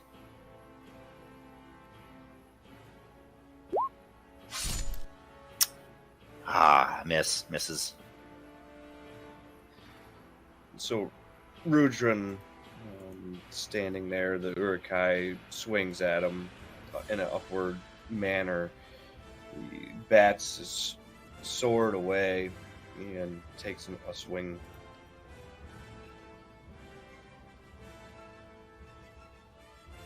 Goblin in front of. It wasn't your turn to go yet, but you killed him. Sorry. Oh no, you missed. Yeah, great. Nah.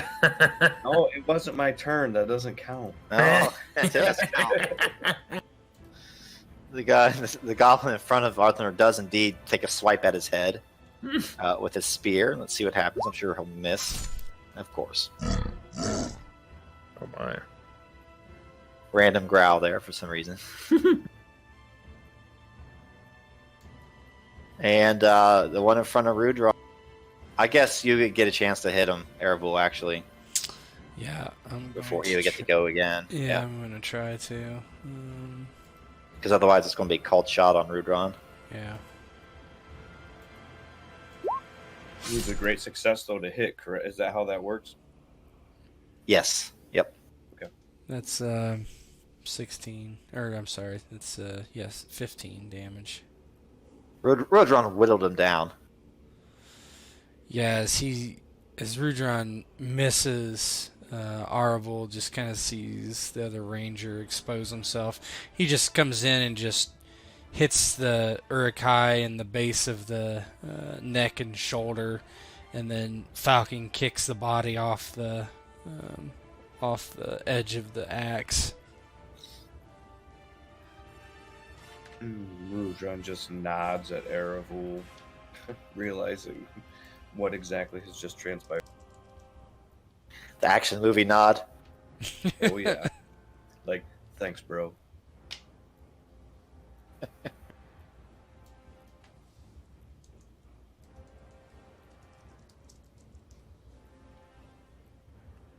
Oh, we're all thinking about the same GIF. Yep. Hive mind. All right, Arthanur, your turn. Finish this guy off so you can start the real battle. If only I can. Mm-hmm. All right. Tell me how he goes down in slow motion as the big bad guys kind of come forth. So the goblin comes in with a quick poke trying to take off Arthanur's head and simply ducks behind the shield, the blade.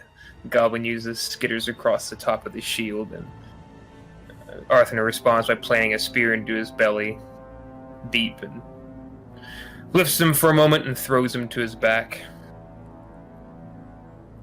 And as you do that, it's almost as if the ground beneath you kind of trembles. Your line of sight kind of goes up through the water as the sun rises, but these in front of you are not scared by the sunlight. And you boom. Who goes there? Does Bloodstump have to do everything himself? I smell man flesh. And I smell... Oh, and a little feminine twist, too. Let's go get 'em, boys. Drown 'em in the moss. Pound the bones into dust. Bring the flayed and dead bodies home to Isengard. For the Urukai. And you see like these monstrous forms rise from in front of this fire silhouetted as they all kind of come forth. And there's an archer kind of back there by the fire as well that knocks an arrow. Blood stump, blood stump, blood stump. Oi! Get out of the way, Bloodstump. I'm Drimbag the Dirty. Let's see if these louts can stand my stench.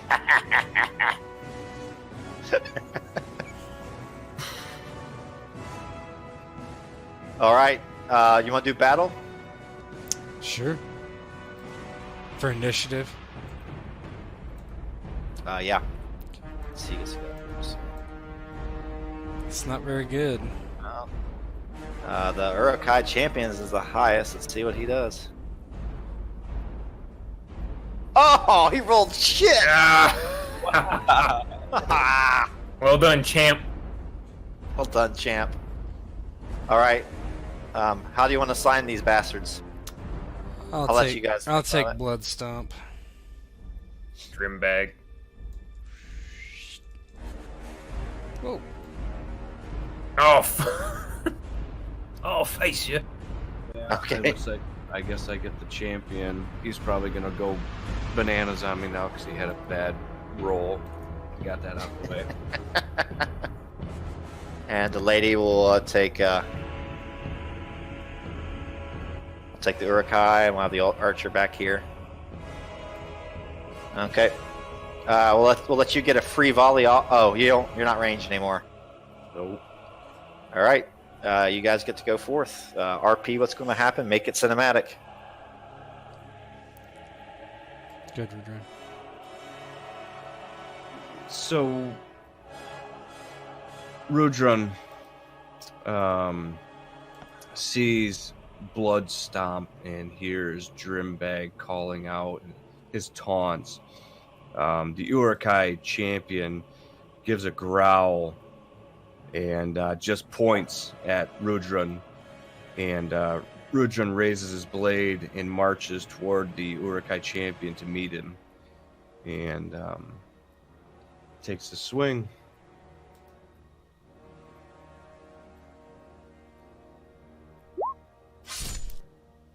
Hey. Got your licks in. Yep. So what is? It's 7 damage. Let's see. But he's going to spend a point of hate to double his parry, and that would make that attack not hit. Didn't I gain +6 or D6 to for something? If you want to use your bonus dice, you can. But you have to declare that before you attack. Okay, no, that's fine. I'm just trying to remember. His hate goes down by 1. So you rush forward to attack this guy. Yeah, you think you're going to get him, at the last minute he just sidesteps. Oh, used to fighting those untrained buggers, are you? You haven't met a real match yet. Aravule. Yeah, Aravule's been knocking these things left and right, and he twirls the axe in his hand and comes with an overhead chop. He doesn't respond. He doesn't talk to these things. This thing is giant, like some mixture between a troll and orc. Like, it even towers above the Urukai. Oh, no! Oh, why? Why? It was all going so well. Mm-hmm. Why the eye? Why the eye? And he whiffs. But he has to do a called shot next time, which is kind of good because he has to roll a great success. Yeah, that does help. Arthanur. Arthanur marches forward to meet Drimbag of the Dirty. And you just awful stench. Just smells like necrotic flesh as you get close to this guy.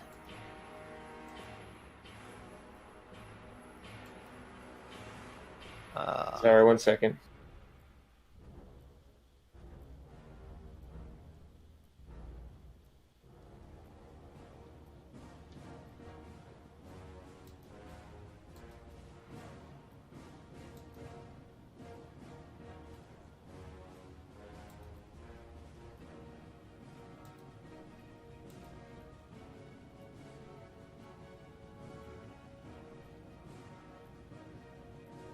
Sorry about that.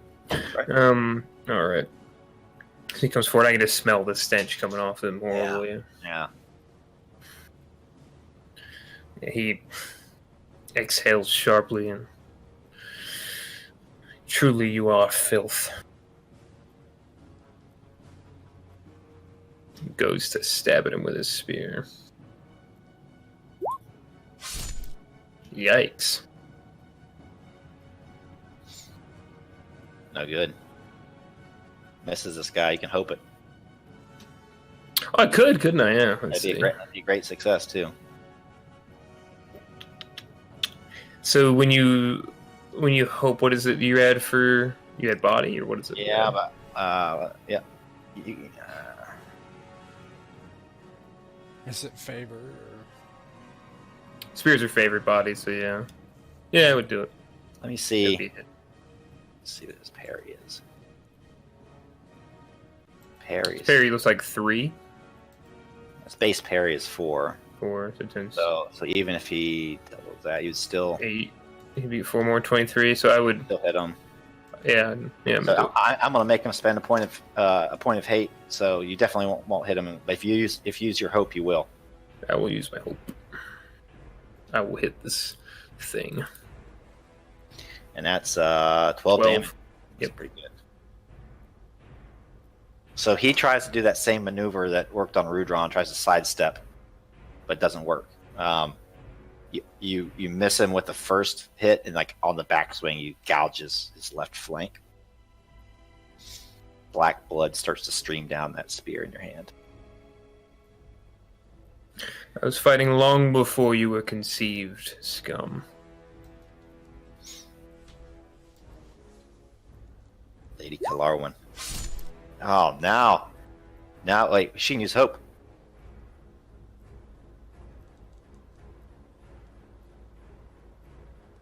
Yeah, she can use Yeah, a it'd be a hope. great success. That's a good use of the hope. So she'll use her point of hope, and great success will be 7 plus 5, 12. This one actually goes down to one knee on your right flank, Arthanur. You can see as Lady Kalarwin kind of bears down on it, ready to strike a death blow next round. I think the bad guys are up then, huh? Yep. All right, Rudhron.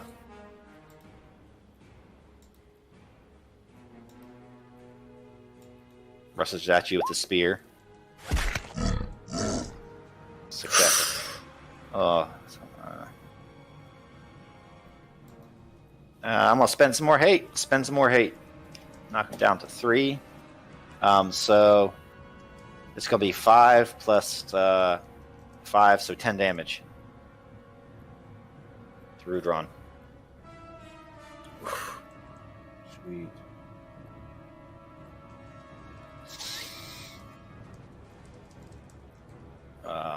Which probably 19. Not wary though. That's good. Not weird.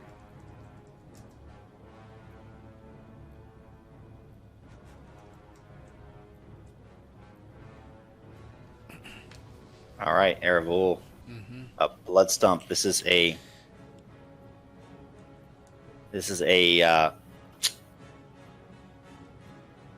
called shot. So he tries to pick you up, and like his giant jaws go straight for your left shoulder.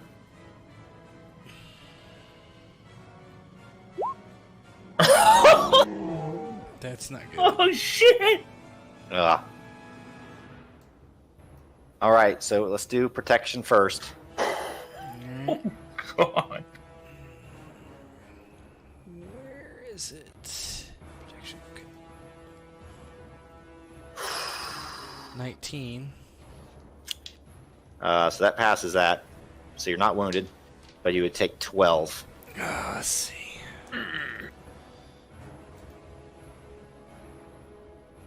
I don't know what the. I don't know. I don't think bite actually has a called shot effect.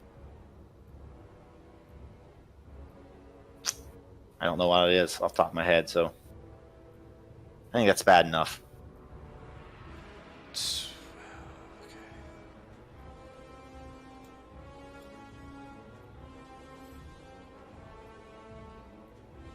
Okay.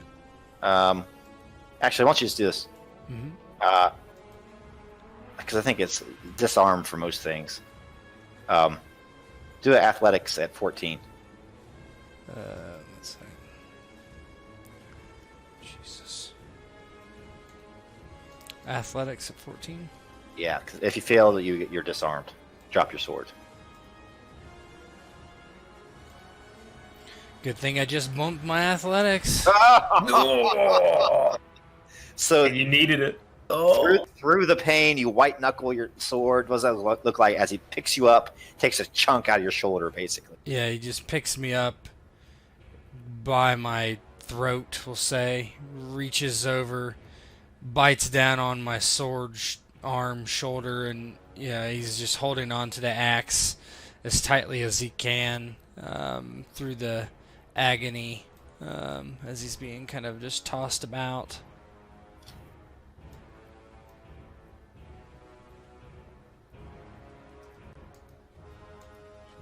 I'm weary. Ugh. Can you drop something?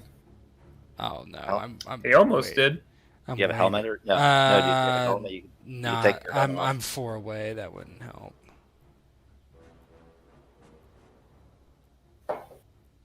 All right, Arthanur.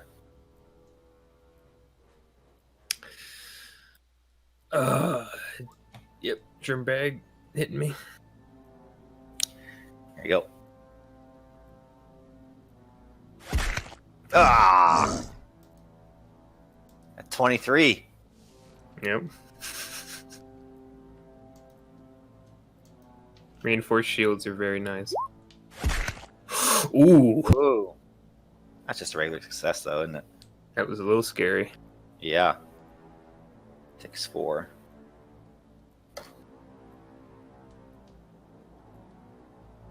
All right. So this battle, obviously, not going as well as those other ones. Got the archer. Shoots at Arthanur. Miss. Don't jinx me, man. All right, good. All right, we're back to the top. Rudhron. Yeah, so Rudhron looks to the Urukai and just tells him, "Save your taunts," as he swings upward toward the to the Urukai's chest.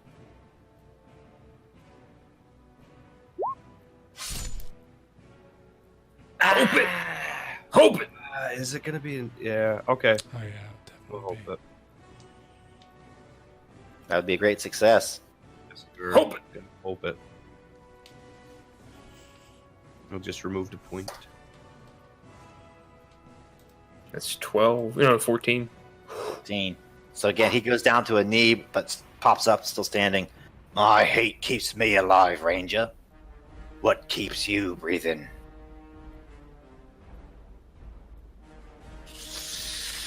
The knowledge that you still exist in this world keeps me breathing. Aravule, son of Arafel. Alright, Pasting this I'm gonna great. make the attack first, and then I'll do the role play based on what the result is. Yeah, not worth it. Not worth it. Yeah, he's being kind of tossed around as he's swinging his axe, unable to hit this thing as it's still got a hold of him. Yeah, Lady Kalarwin sees you out of the corner of her eye. Aravule, Aravule, the time for jest is over. Do you need aid? Yeah, he's not responding. Ah! Arthanur. Continue working on drim bag at the dirty. Oh god. That's enough. That's enough. That's enough. Oh my god. Nice. 22. Goodbye. Actually, I might force. I'll hope it if you're Yep. gonna double his. Yep, I'm doubling his parry to make you I burn will a hope. hope it. All right. So what does that That's look like? As good. he almost gets away, and to the last desperation, you kill him.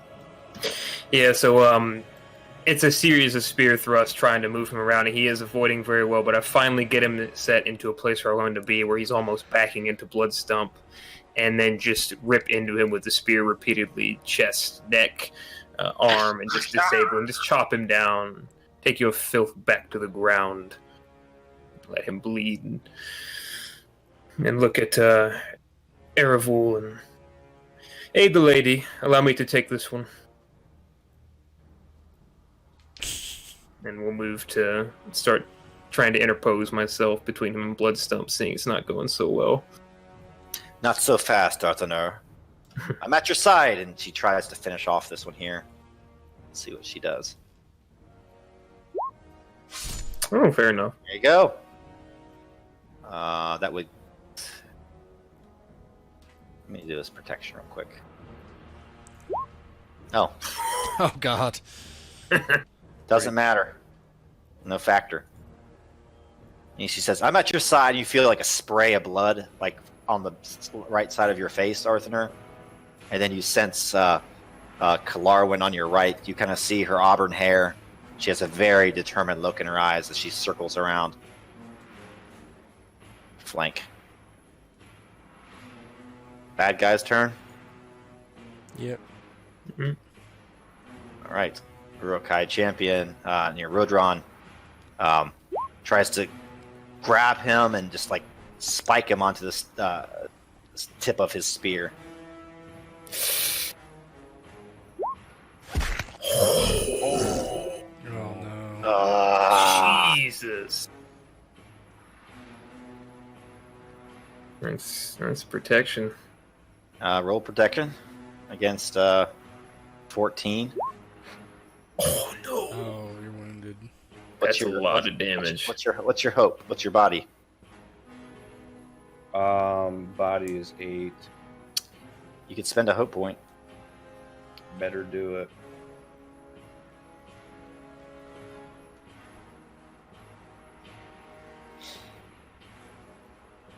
So you're down, what, 6 hope? Yes. 3 shadow. Okay, you're not there yet. Not quite miserable, but you're getting there. All right, you would still take what? 5 plus 5, 10 damage. That puts you down at 9, which would make you wary. Yep.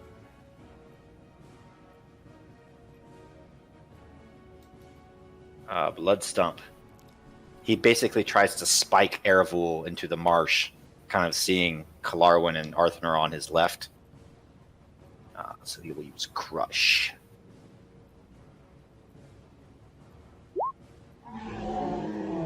That's a hit. Wow. 6 6 damage. It's only up. God, I'm beat up. So what does that look like as he just gets spiked into the marsh? Yeah, he just raises me up by my throat and just choke slams me basically into the soft earth. Where's my Feet horse? Yeah.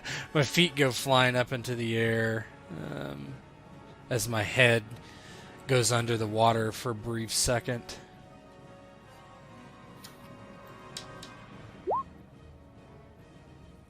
And the archer, seeing a Rudhron very wounded, just like pulls his bow back and fires at him.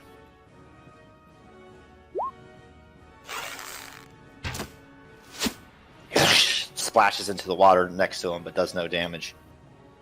Best news I've had all day. I think you guys are back up top, right? Mm-hmm. This archer, actually, the light is up after this round. He would flee, but the Urukai spends a point of hate to keep him there. Where you going? You stay here till the battle's over. Oh, yeah. Yes, boss. And he keeps him here in the sunlight. The archer's squinting, that's why he missed. Alright, he has no hate left. Good news for you guys. Alright, Rudhron, you're up. Alright, so Rudhron, clearly injured at this point. He tightens his grip on his sword and with all his might just swings as hard as he can downward at the Urukai. Come on, I'm rooting for you guys. Oh, no! Is that 4 for me tonight? It is. Called shot next time. Alright, I'll do the attack first, then play it. Oh, hit. Okay, that's good. Great success. Yep. That's what, 15? Yep. So, Aravule's getting up to his feet, scrambling, and I'm imagining the axe has like a tip on the top of it, and he actually stabs it into the thing's hip, and he like turns as he's stabbing, kind of trying to push it away from him so he can regather himself. Oh, you hurt Blood Stump. I'll come back to you. You'll make a fine dessert. He's just Arthanur. breathing very heavily.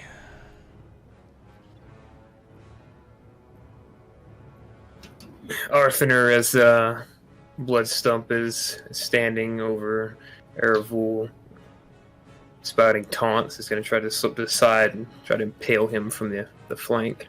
Go forward. You should do it. Do it. Do it.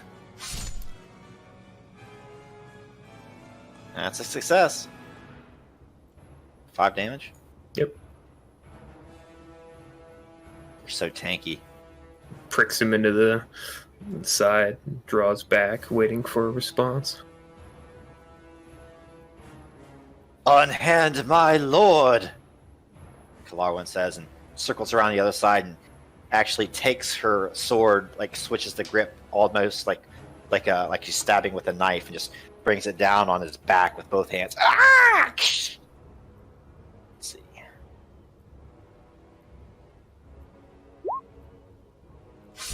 Oh wow.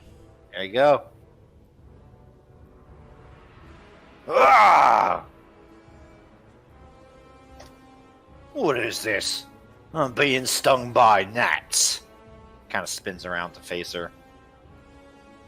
That's it for the good guys, right? I believe so. So yeah. Bad guys are up.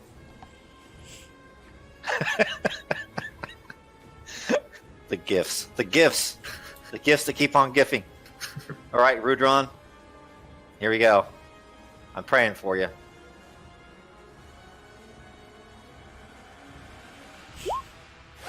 I need more. I need more. Pray more. Prayers. Pray harder. Oh my god. You're gonna That's be 10 damage. down. Right? He's Yeah. down. You can take a knockback. You can take a knockback instead. What does that do? Yeah. I'm opening my One Ring book. I don't do the book diving, but to keep somebody from getting downed, I will. Let me find it here. I need to just do a search real quick for it. I think it's probably the only mention of a knockback.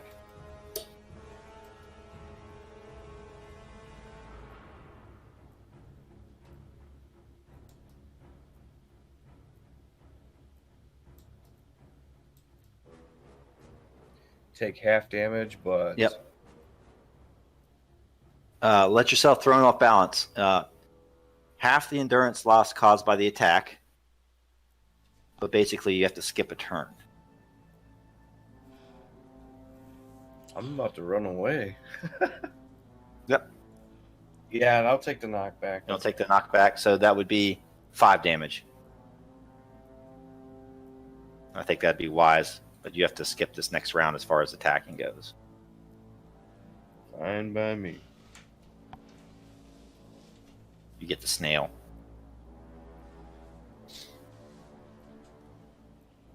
Oh! Oh, yeah, it did hit, because it was a great success. Yeah, I was going to he say it has was a got. cool shot. Man, you're having bad luck, dude. Yeah, I know. I've rolled like garbage, and then I've been rolled against wonderfully. I told you he got his one bad roll out of the way, and then Oh, he last session you was bananas. murdering people. Oh, you know, it's a different day. All right. So what does that look like as you kind of like staggered backwards and get a breather for a moment? So Rudhron, as mentioned earlier, he tightens his grip on his sword and swings downward at the Urukai, but Rudhron's strength is wavering. The Urukai easily bats away his sword and just clobbers him with the side of his sword across Rudhron's head, and he sort of leaves seeing stars as Rudhron staggers backward. It's almost comical in a sense because he still maintains the grip on his sword, but his head he's sort of wobbling and he's out on his feet.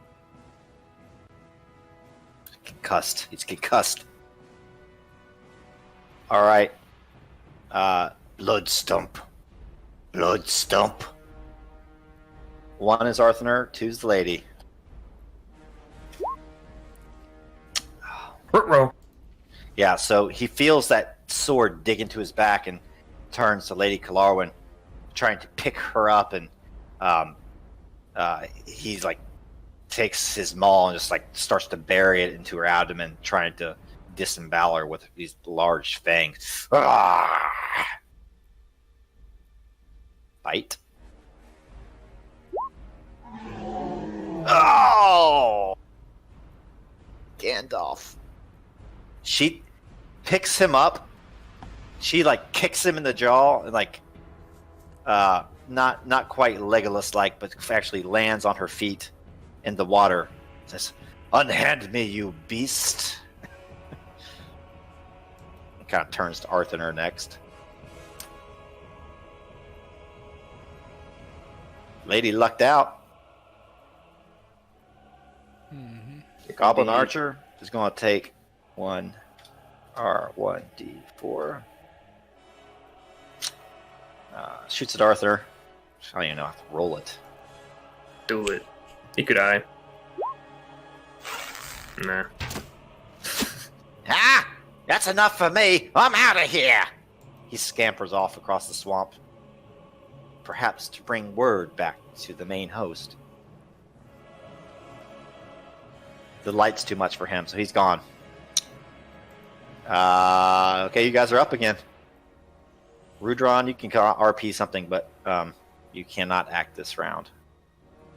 So Rudhron, as we said, he's sort of out on his feet. He staggers backward and he drops to a knee and uses his sword just to try and help himself back to his feet, as he tries to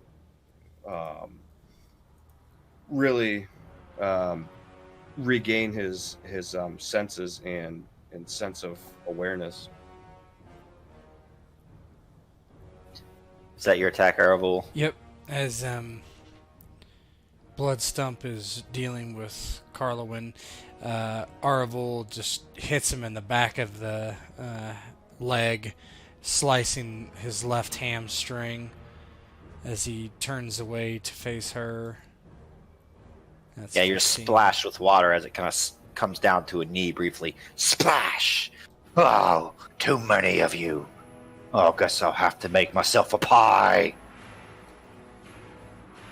Arthanur.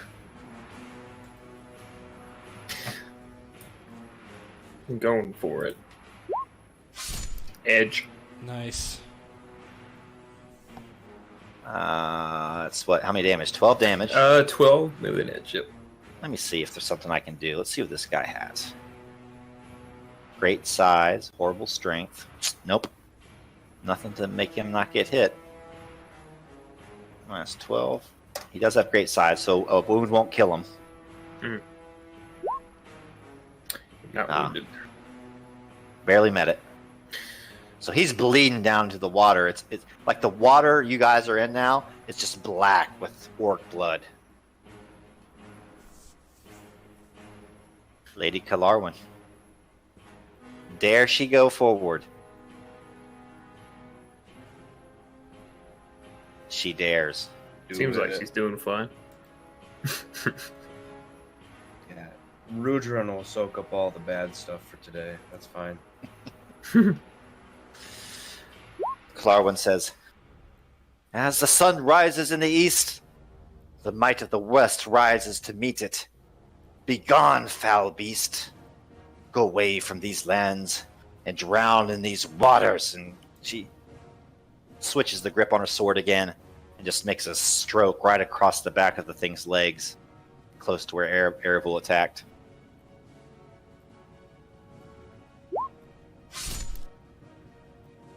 And her sword, can she hope it? She can hope it.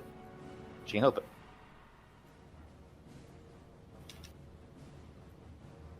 Goes across the back of the thing's leg, but it partially glances off of a boot, so it doesn't cause the death stroke that she hoped.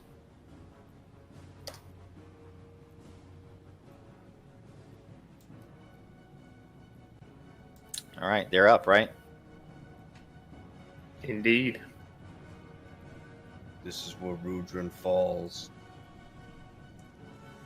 So the Urukai champion bears down on Rudhron, has his spear in both hands, and tries to bring it down on your abdomen. I'm at least going to take one of you beasts with me. Here we go. Doff it. Nope. Oh my god. The exact Nice. opposite. Are you already wounded or no? No, he never got wounded because he got knocked back. no. That's right. I Nope, took the you got knocked back. Okay. He's about to twice. So that would be, you're going to fall. You're going to get, you could die here. Let's just put it this way. Woohoo! Let's just put it this way. This is, Rudhron. if you get a wound plus you get unconscious in the same roll, that's all she wrote. Don't Okay. fail your protection. So basically, you're knocked down to 0. Okay? Just put yourself at 0. Don't fail protection. The injury is only 14. Here we go. Okay, here we go. You can hope it. You can hope it. Yep, I'm gonna have to. This battle is going to make you miserable. It's good. It's good. Jeez. So what's it look like as you just kind of lose consciousness? The last thing you see is this beast on top of you stabbing you with a spear. So Rudhron, attempting to regain his senses and his sense of awareness, brings his sword up, and as the fog sort of lifts from his eyes, he sees the Urukai charging him and impaling him. He just starts stabbing into the stomach and drives Rudhron to the ground, and the champion sort of standing over top of him and continues to just drive the spear into Rudhron's abdomen and chest area. And Rudhron just tries to reach up, whatever he can do to attempt to end the onslaught. And then his hands just almost pro wrestler like fall to the ground in the marsh and the wetness as it's sort of creeping over top of Rudhron's body as he just lays almost lifeless,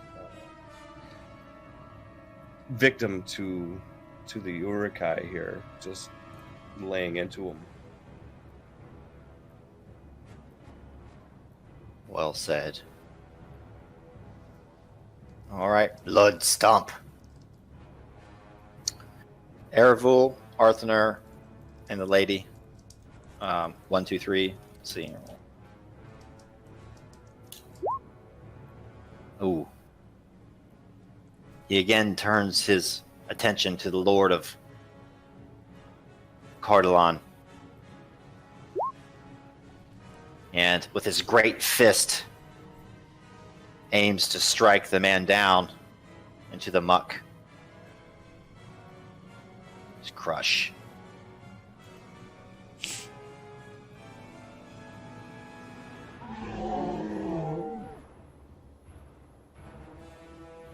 That's still only 6 damage, though.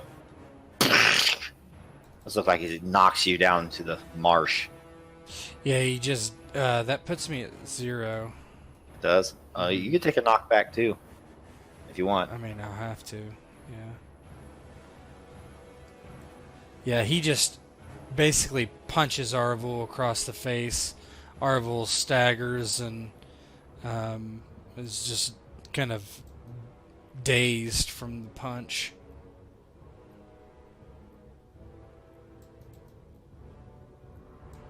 All right. Still remaining in defensive, Arthanur? Indeed, I am. All right. I'm still going to let you go first since you're actual player character, not NPC. All right. Seeing the other ranger go down, he sees and Aravule now knocked to the ground. He redoubles his efforts to try to quickly take down Bloodstump. Go in with his spear. Actually, what I'll do, I will let the lady go first. Mm-hmm. lady can disengage behind him and go to the guy that's attacking Rudhron. So yeah, we'll do Would that. she? Yeah, Yeah, I don't know. She might not, but just go whatever. see if you off this guy. All right. I would hope that.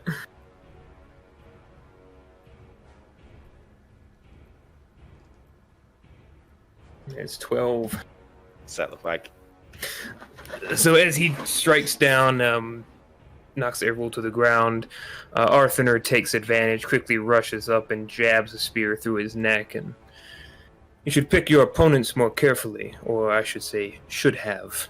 And it stabs him through the neck, cuts out the ankle, and severs the Achilles, and boots him over to the ground.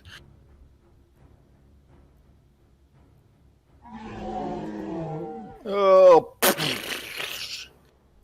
Falls on top of Aravule. Not harming him, but just right next to him.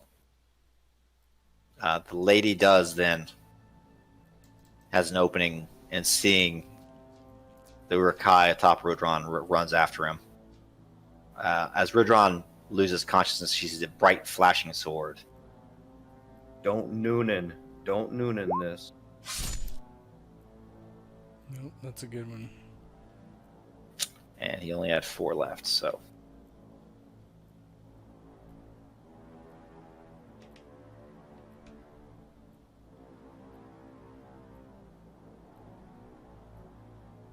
Wait, I hope she doesn't ask me how many kills I got today.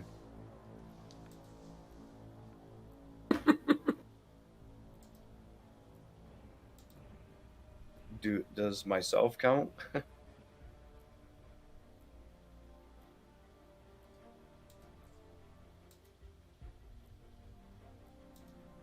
So with that last blow, at last, all you can hear again is the sound of the marsh around you as the sun rises in the east.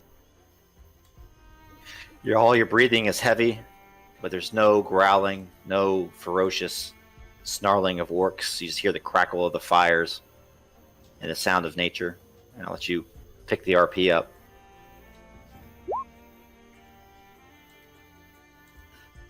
Yeah, Arthanur walks over to shift the massive blood stump off of Aravule and help him up briskly with just a nod before going to check on Rudhron to see how badly wounded Rudhron is. Yeah, Aravule is still dazed from getting punched in the head by this troll. He gets to a knee, kind of realizes that they've won. Casts a glance after Arthanur, looks to Cardolan, seeing that she's okay, and his eyes slowly turn over to Rudhron, who doesn't look like he's in such great shape either. So as you, if you lose consciousness, Rudhron, you do suffer an automatic wound, so mark yourself as wounded. And I'll let you describe how that looks to our group. So he's regained consciousness, is what you're saying? Yeah, you do. Right. Everybody actually, after the combat's over, you gain back your basic heart score. I'm sorry, what was that? Your basic what score? Heart. Okay. So Rudhron is heavily dazed. Yeah, you do. What? So you're conscious. Basically, if you're wounded, you don't get that, but you do regain consciousness, Rudhron. So just give yourself like one endurance. Sorry. No, that's fine. So Rudhron begins to sit up, his sword laying at his side. He looks down at his chest and his stomach, and he sees a mixture of red blood and some black blood kind of sprayed across his body. And he begins to realize that he has several puncture wounds, and he begins to kind of feel his body over as he's sort of like wavering in circles because he's losing quite a bit of blood, and he's obviously gotten the S kicked out of him here. So he's sitting up in this puddle of water, and he's twirling around, and he's looking around to try and figure out what's going on, and he sees Arthanur approaching him, and he just holds a hand out as if that he may actually be able to stand and actually leave here under his own power.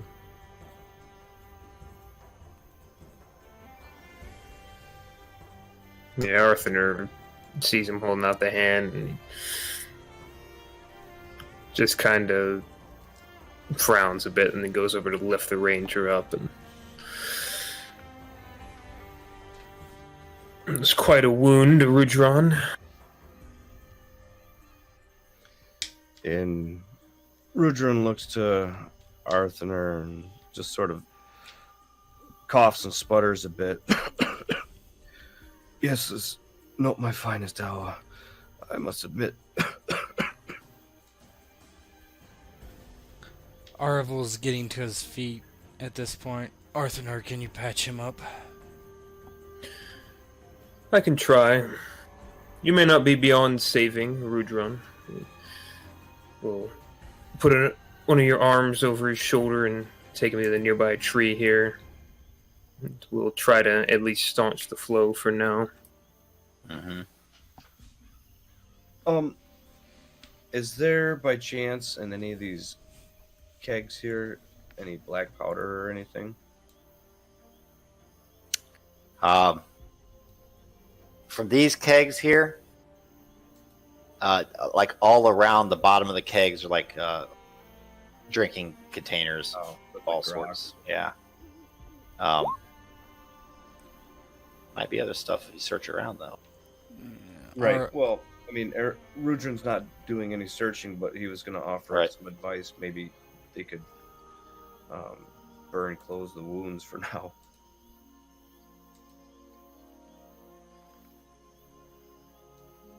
I'll try to heal him. Arthanur, Lady Kalarwin's kind of at your side. Now, there, elf. Be not hasty. I have no small skill in healing. Do you require assistance? Only let me know what to do, and I will help save this ranger. He fought valiantly. You wish to bring your king to this place, this tree. He does not look well either. Aravule, you catch the scent of wildflowers in your nostrils. Stands out very starkly against the stench of the Drimbag the Dirty who lays at your feet. And this smell of wildflowers goes to your nostrils, and you sense Lady Kalarwin kind of helping you to your feet and helping you somewhere safe to get a bit of rest. Yeah, Aravule gets to his feet. I'll be fine. Nonsense. I'll see to that. He is kind of favoring his right shoulder, sliding the axe with his other hand back into its sheath on his back. He looks to Rudhron and says, "No, you need to get Rudhron back to Tharbad after he's seen to him. Arthanur and I will stay here for the moment." She looks into Aravule's eyes. Do you mean that, my lord? Yes. If I would stay with you here. But your wish is my command. Gazing longingly into your eyes, she actually gives you a little kiss on the forehead. Very shyly moves to Rudhron's side and starts to help help Arthanur. Yeah, he just watches her, a bit surprised, but then he gets back to what he was doing, going over here, and looking over this area. Just kind of climbs up to see what he sees up there. So the scene is on Rudhron right now. We'll go back to Aravule as he climbs up there. Kalarwin can help you in any minute. Healing check you want? Yes. Or I can do it. I don't know what yours is. I have 2. All right, I'll let you make it. But I'll knock down the TN to 12 for helping you out. All right, let's try not to kill TD. This could be the second game of bows that I die in. I'll hope it. Spending the hope on this guy. There you go. Attaboy. You're the finest elf I've ever met. I don't swing that way, sorry. It's too bad. Really. All right, Yeah. So on your sheet, there's a place to mark your wound is treated. So just do that. With Lady Kalarwin's help, Arthanur uses just some simple wraps bandages they have, some herbs to staunch the flow of the blood, to at least make it to where he won't bleed to death, and stabilize him until he can get back to someone in Tharbad that can best properly treat him. And looks it over and... Well, I don't expect you'll die immediately, but you should get it looked at by someone with a bit more skill in the healing arts when you go back.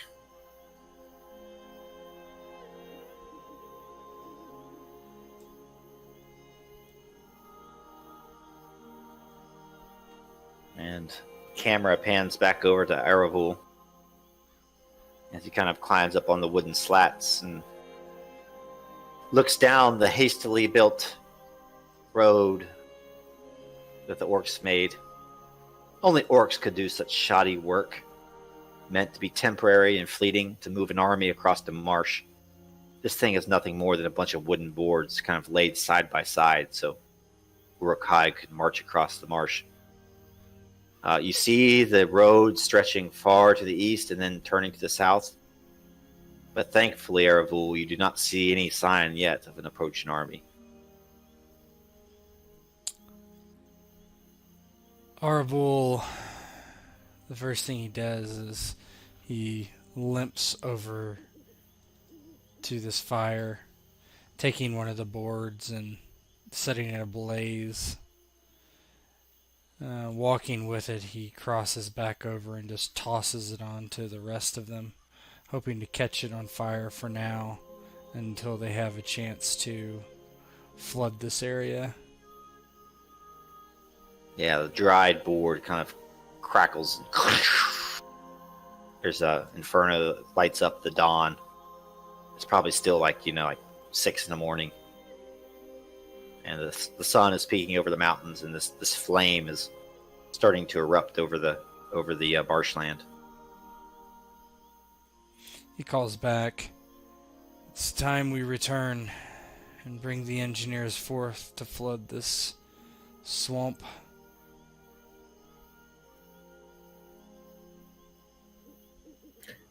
Arthanur stands and nods.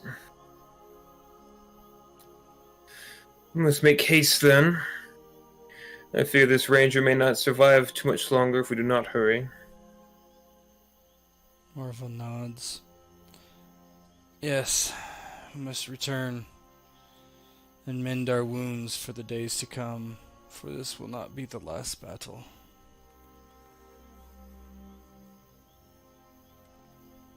I should do a quick search here while you take him to the horses. I will catch up. Arthanur will look at Kalarwin. You fight better than I expected. She has a scratch down her left arm, but otherwise she's untouched. And you fight just as well as I've heard. It's an honor. And she does give you a bow that seems sincere. Of course it is. And he smiles and he offers her a slight bow in return. You will walk away to search through the camp, see if you can find anything of note, avoiding the fires that Aravule will set.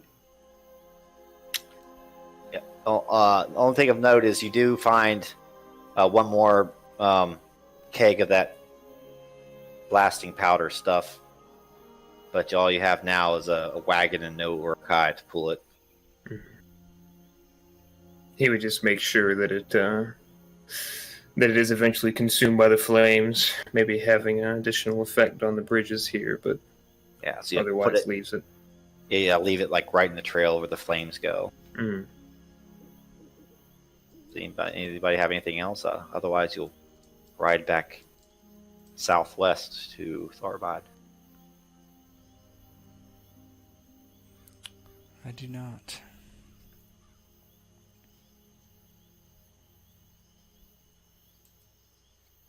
All right, so as you ride southwest and the sun rises over the Misty Mountains, behind you, fire erupts, and as the fire reaches that blasting powder, you just